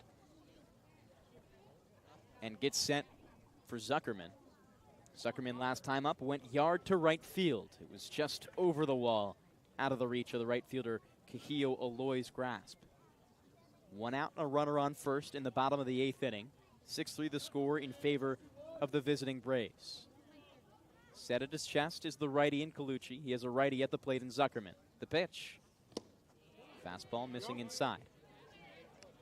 Very hard to tell if there's anyone warming up in the Bourne bullpen because it's behind the windscreen. It doesn't look like it. Usually you can kind of see some figures. Doesn't appear like there's anyone warming up, though. The 1-0, look over to first. No tag by the first baseman, Lewis. Back in safely is Harrison. He's swiped 1 bag this year. Has not been caught.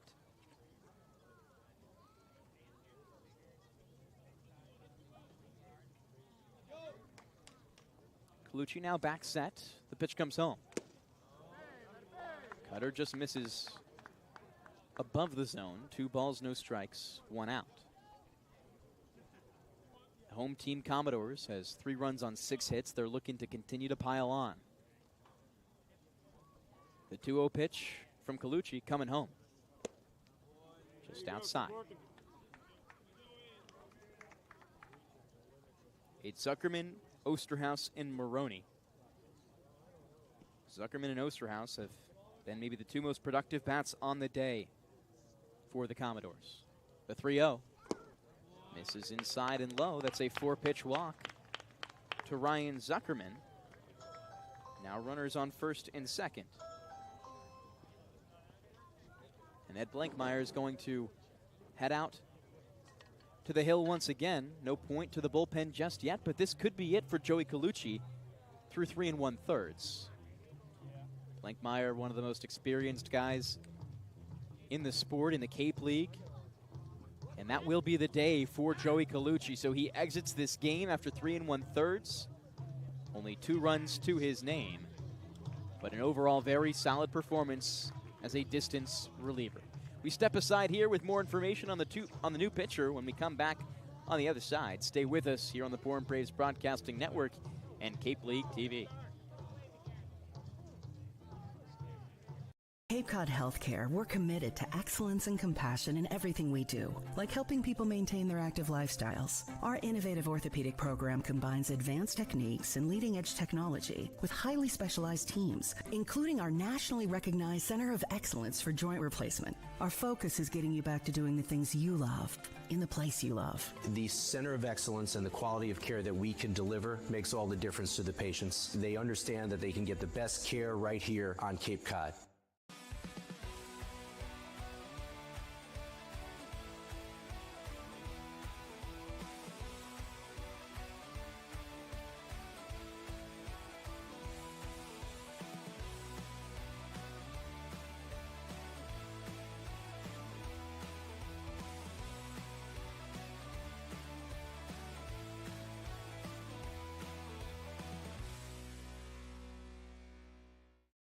There hasn't been a ton of training when it comes to bat speed or products for players to be able to train bat speed.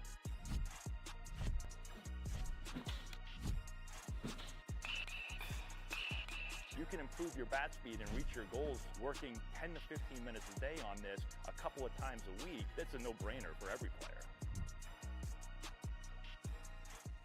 Here at the Mass State Lottery, we know there's no bigger win than the $1 billion we provide each year to support all 351 cities and towns in Massachusetts. Now that's how we all win. The Mass State Lottery. Welcome to the state of winning.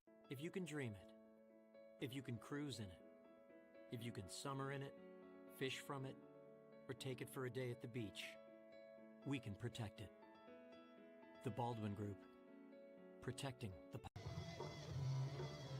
We return here in the bottom of the 8th inning. The Bravos leading 6-3, but it's a new pitcher on the mound in relief for Joey Colucci. Dominic Morrow steps out of Northwood, going to Cincinnati next year. Has only appeared in 2 games. Overall, a 4.91 ERA in his stint. Most recently, earned the loss against Wareham on Friday, where he pitched 2 innings, allowed 2 runs, no walks, and punched 5 strikeouts. So we'll step into a jam. Runners on 1 and 2. The first pitch, a nicked foul ball by Osterhaus. Osterhaus has gotten on twice with base hits today. Retired most recently in the 6th with a fly out to center field. Morrow's got some of the more electric stuff out here on the Cape. He's already forced 14 swing and misses in just his first 2 appearances. Next one in there for strike 2. His fastball is really, really tough to hit, then just spins the off speed so well. 3-pitch mix for Morrow, fastball, slider, changeup. He comes set at his belt. The 0-2 pitch. Curveball in the dirt, good stop by the catcher in Kelly. Timeout called by home plate umpire Sims and a new ball retrieved. Runners on first and second. It's Ryan Zuckerman on first, Bear Harrison on second. Morrow came in relief with a new inning against Wareham, so he steps in a jam right here. Also came in against YD in the middle of an inning and looked great. 1 hit, no earned runs. The 1-2 is upstairs. 2 balls, 2 strikes, 1 out. Runners on 1 and 2 in the bottom of the 8th. It's of course a small sample size, but the big things you look at with Morrow is K per 9, highest on the team at 17.18, and then the BABIP against him really high as well. The 2-2 is swung on and nipped foul. BABIP, of course, batting average on balls in play, so that means 556, that whenever there's a ball in play, over half of them have dropped down for base hits. That's one of the lowest on Bourne, and usually that can be an indicator of bad luck or of a lot of hard hit contact when he does give it up. The 2-2. Fastball swinging a deep drive to right field. It's looping toward the right fielder Kahio Aloy's glove. Makes the grab, throws to the cutoff man and Kozel at second. But storming in to third base is Bear Harrison, the leadoff runner, who makes the tag. And there's that hard contact. Hit very well off the bat of Osterhaus, but just not hard enough. It was a good pitch towards the bottom of the zone. Just wasn't timed up perfectly. Osterhaus just a little bit late on it.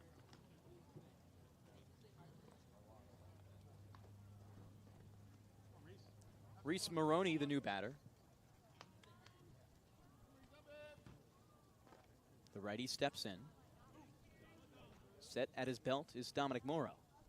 Here's the 0-2. Oh, first pitch, rather, with 2 outs. Just low. It's been a pretty good debut for Maroney. Got the first RBI for Falmouth. Also walked and stole a base.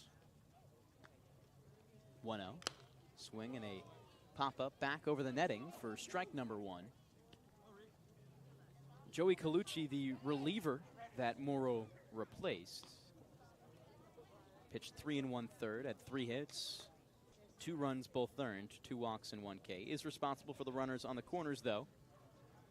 Zuckerman at first, Harrison at third. The 1-1. Fastball, swing and a miss for strike 2. An excellent pitch by the dangerous righty pitcher. Going to Cincinnati next year, going to be a Bearcat. Boy, is that a great pickup for them. Yeah, fastball just absolutely explodes out of his hands. Definitely one of the more explosive pitches out here on the Cape.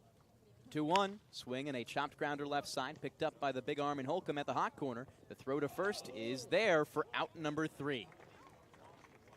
Bourne escape harmless here in the 8th inning, which means we head to the 9th. Could be the last one here at Gov Fuller Field. We'll find out on the other side here on the Bourne Braves Broadcasting Network and Cape League TV. Who tonight is sitting in our Crow's Nest VIP seating. Here at the Mass State Lottery, we're known for our monster wins. But there's no bigger win than the $1 billion we provide each year to support all 351 cities and towns in Massachusetts. In our game, we know that supporting local businesses and helping communities is how we all win. Because at the lottery, we're all playing for the home team. The Mass State Lottery. Welcome to the state of winning. One source has it all. The pros' go-to rental choice for the newest and most reliable equipment for any job. One source that has a team you can rely on, the people and a name you trust, with the tools you need. One source with a location near you and wherever the work takes you. Milton Rents, the right equipment when and where you need it. You can make any bat feel lighter by adding a velo puck knob. Instead of having to go get a whole entirely new bat, you can simply add the puck to it. Players can use this with any bat. It's basically going to shift the weight of the bat a little bit more towards the hands. Players are able to hit the ball a lot harder just by simply adding the puck on.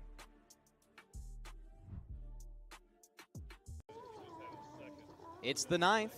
Bourne and Falmouth could be in their last inning here as Cam Kojal steps up to bat for the Bourne Braves. Jacob Schulz still on the mound for the Commodores, and this is a big inning for the Commodores. They're down 6-3 right now and can't let any more damage inflict itself from this Bourne team. So these former teammates in Schulz and Kojal will meet. First pitch. Fastball swinging a pop-up behind the netting and out of play. Kojal spent his first season as a Commodore at Vanderbilt. Now just spent his sophomore year with the Arkansas Razorbacks. So these two players know each other. 0-1 now from Schulz. Fastball just low. If you've missed what we've seen from Schulz so far, he's been extremely potent with that curveball, all the way down at 69 miles per hour.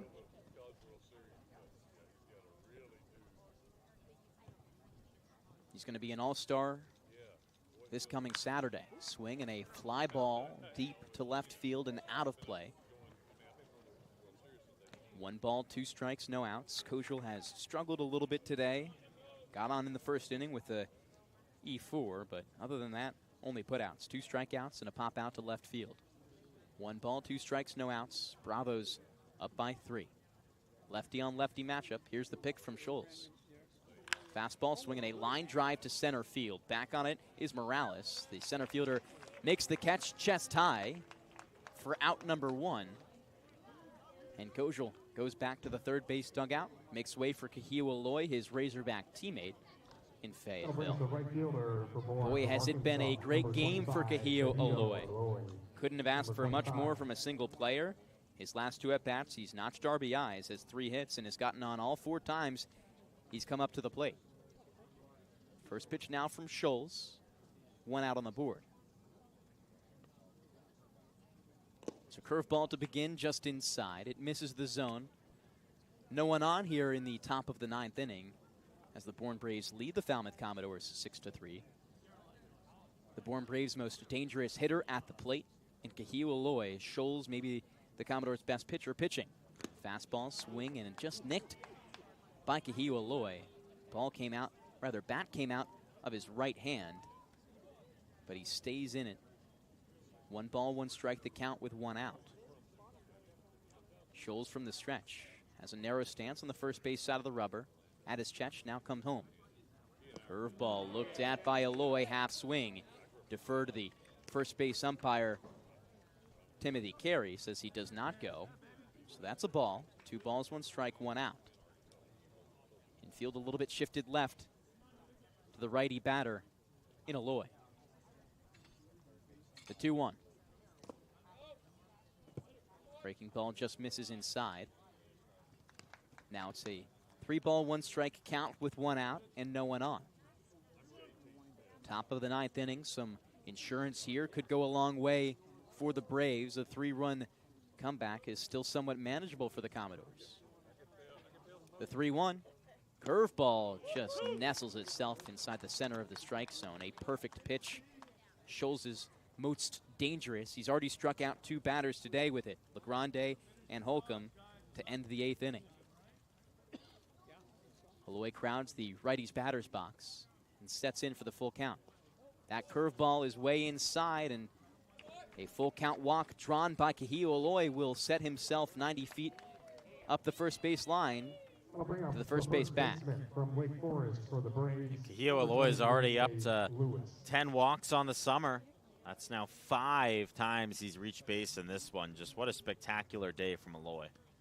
Aloy has been doing everything. Just really mature at-bats is exactly what you'd like to see from a guy like him, who's known to be a big hitter and is, but also has discipline at the plate. New batter in Cade Lewis. First pitch from Scholes. Slider just low. Scholes also a batter who can mix up his pitch, or a pitcher who can mix it up. Has fastball, has slider, has curveball, and it makes batters miss. The 1-0, first a pivot and throw to first base. It's just late. Lewis at the plate. The second best day behind Aloy for the Braves so far. 3 hits in each of his last 3 plate appearances.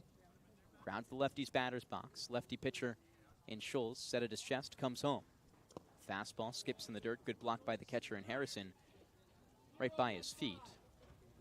2 balls, no strikes, 1 out.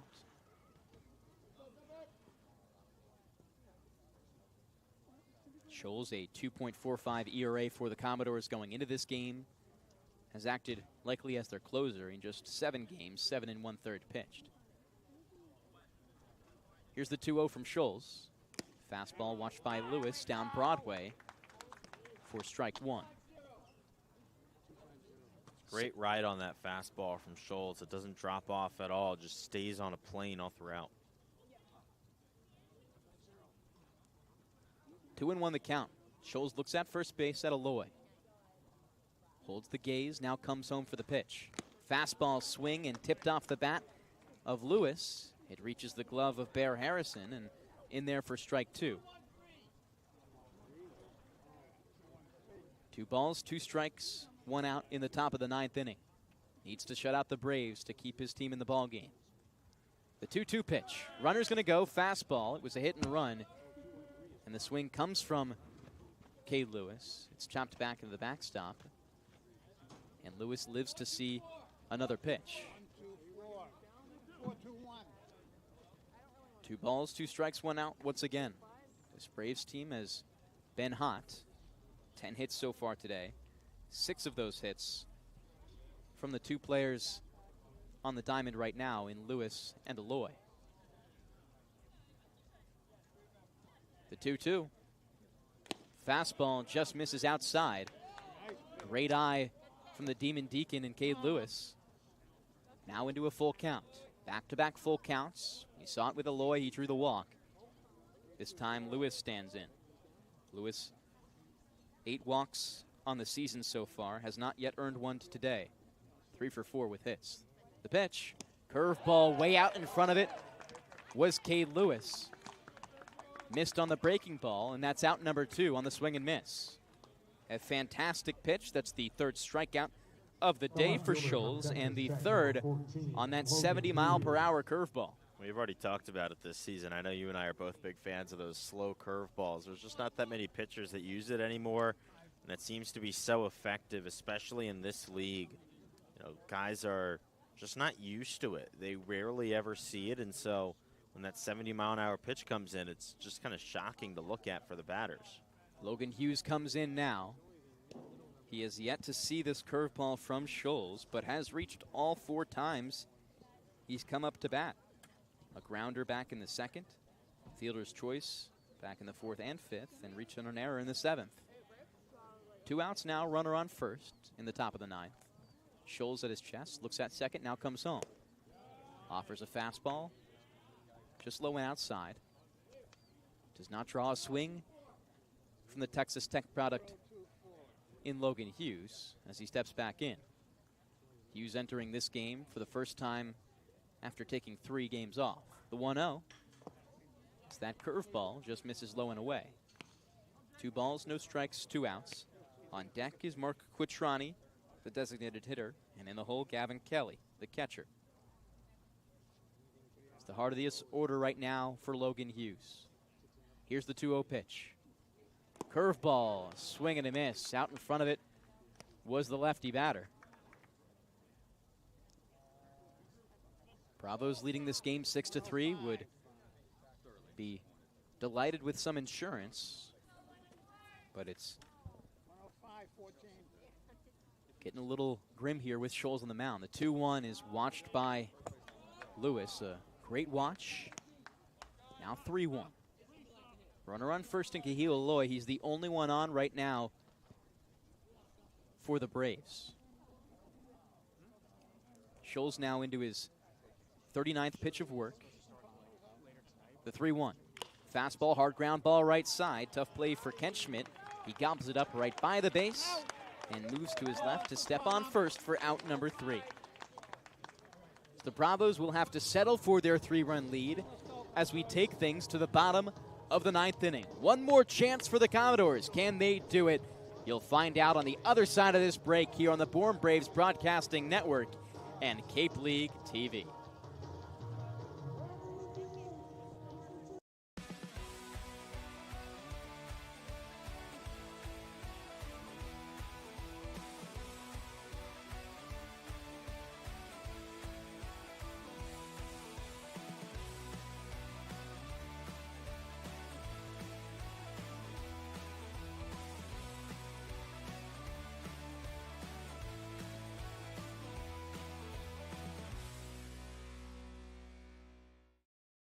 We're offering 0% for 60 months on CAT's new lineup of compact track loaders. That's 0% for machines that have been redesigned from the ground up. 0% for new features and big comfort. Nice cab, heated seat, great machine. 0% for more power and performance. Picked up a big 4,000-pound block like it was nothing. 0% for work tools too. But there's a 0% chance this offer will last. So contact Milton Cat before there's 0 time left. Cape Cod 5 is proud to be the official banking partner of the Cape Cod Baseball League. Cape Cod 5 offers a broad range of financial products and services tailored for every stage in your financial journey. Reach out to us. We're here to help.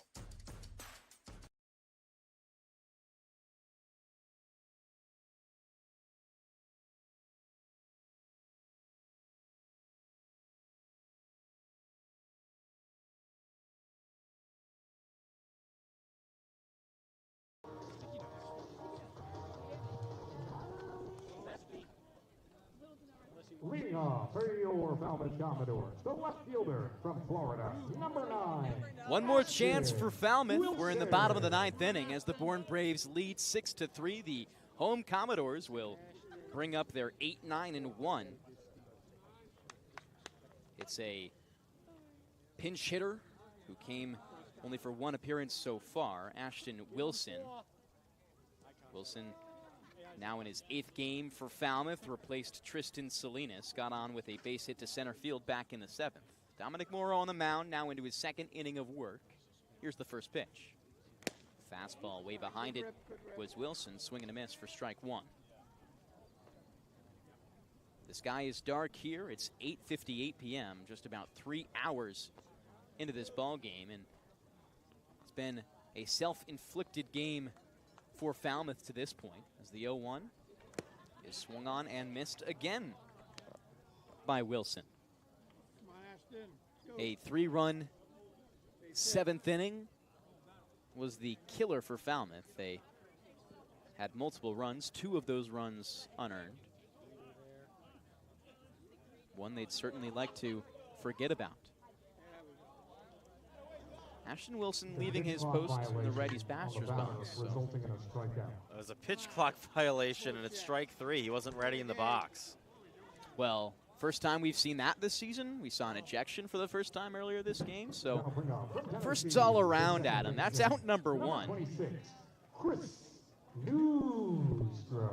Chris Newstrom now in. So it's not. Does he get a K? Yes, it is. Okay. It is counted as a strikeout. Now the question is, how do you actually write it in a book? I just wrote PCV, pitch clock violation. Strike 1 against Chris Newstrom, the tall volunteer batter. Hit .350 for Tennessee in his freshman season. Only 143 going into this one. The 0-1, swing and a miss. Only strikes so far for Dominic Morrow, going to Cincinnati next year. A great pickup for the Bearcats. They'll be fortunate to have him with what he's showcasing here in the Cape League. No balls, 2 strikes, 1 out. Bottom of the 9th inning, Bourne up by 3. The pitch, swing, and a soft grounder up the middle. Right to the chest of Morrow, hits off of it. He finds the rebound and airmails a throw to first base. That one goes out. Lewis trying to find it. And it sandwiched itself in between some square screens as Newstrom finds his way to second base. And now some extra attention on Morrow. Like, the worry is if that ball hit one of his fingers, because it looked a little awkward on the throw to first. That might just be coming off the mound after getting hit, but now there's a lot of attention out to him with the trainers coming out. He's been kind of clawing at that finger. They do declare an E1. Morrow's going to throw a few practice pitches to hopefully show he's okay. Action in the bullpen for the Bravos. Unfortunately, we can't see it here at Gov Fuller Field. An advertisement and screen blocks our view. There's now 8 errors in this game, by the way. I think that's got to be the most that we've seen all season. Morrow will stay in the game. Big for the Braves if he can continue to pitch well. Even with that mistake with the error, it's been a solid game for Morrow. Back to the top of the order for Antonio Morales, the center fielder, bats first in the order, but is yet to reach on a hit. Only once by a hit by pitch. He's 0 for 3. Squats into the lefty's batter's box. The righty in Morrow sets at his belt and pitches. Swing and a miss behind the fastball. 92 miles per hour. Adam, it doesn't feel like it's just 92. It feels like it's more than that. It's all about that glide that you talked about. Does not break down at all. Yeah, it just explodes out of his hands. Also, the interesting mechanics make it really tough to hit. 0-1. Just outside. 93 miles per hour. A good eye from Morales. Lefty batting .275 going into this one. Has appeared in 24 of 25 of Falmouth's games. The 1-1. Breaking ball up and outside. It's a 3-pitch mix for Morrow. Fastball, slider, and changeup. No control. The 2-1 with 1 out. Morrow from the stretch has a runner on second to deal with. Gazes at him, now comes home and pitches. Fastball, swinging a drive high to deep right field. Comes back down out of the atmosphere and into the glove of Kahil Aloy. Runner tagging up. The throw comes into the shortstop, Cooney, as into third is Chris Newstrom.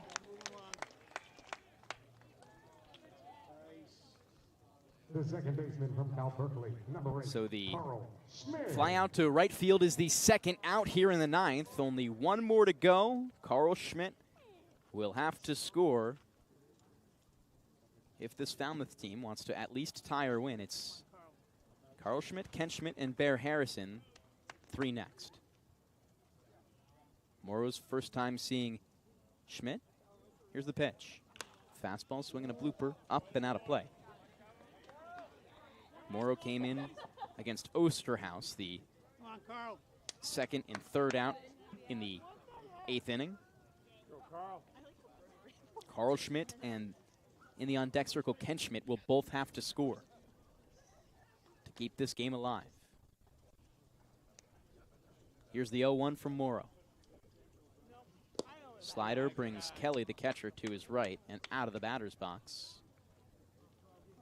to square the count at some breadsticks. 1 ball, 1 strike, 2 outs. 6-3 the lead for the Bravos in the bottom of the 9th inning. 90 feet away is Newstrom. He would make this a 2-run ball game. The 1-1 sails upstairs, picked up by the standing Kelly, and tossed back to the mound for Morrow. You almost can ignore this runner on third, as it's not going to make much of a difference. Set at his belt is the Bearcat pitcher. He pitches. Swing and a pop-up. This one shallow infield, could end the game. Kozel clears the runners and makes the grab. Out number 3, and that's the ball game. The Bourne Braves win 6-3. The visiting Bourne Braves, 6 runs. Overall, a very solid game for the Bourne Braves. They do everything they can to capitalize on Falmouth's mistakes, pile on the runs, and break their 3-game losing streak at a much-needed time. Yeah, overall, just a very well-rounded game today from this Bourne squad. Both the hitters and pitchers showed up today, and you just got to give a lot of credit to this team after, obviously a bit of a tough start with Scott Landers getting ejected. You couldn't really tell. The team still looks really good, and the pitching was great. They didn't, force any tough decisions from the staff. So, just overall, very impressive game from this Bourne team, and definitely a great way to bounce back after the day off. An extremely impressive one. Scott Landers was ejected back in the bottom of the 4th inning. After that, Bourne was leading 1-0, led on to score 5 of their own, allow 3, and win the ball game. Just a overall great game, and much needed, like you said. It'll be very interesting to see how they can continue this. The winner pitcher is Joey Colucci. Dom Morrow earns the save, and Easton Barrett gets the loss for Falmouth. We want to tell you something before we go. This broadcast is a copyrighted production of the Cape Cod Baseball League. Any unauthorized duplication, retransmission, or any other use is strictly prohibited. Before we step aside here, we want to thank you so much for listening to our broadcast. On behalf of Sideline reporter Ariel Tamir-Pinsky, our producer, Gabriella Voccio, and my good friend and play-by-play partner, Adam Gotkin, we say so long from Gov Fuller Field. It's a win for the Bravos, and we will see you tomorrow.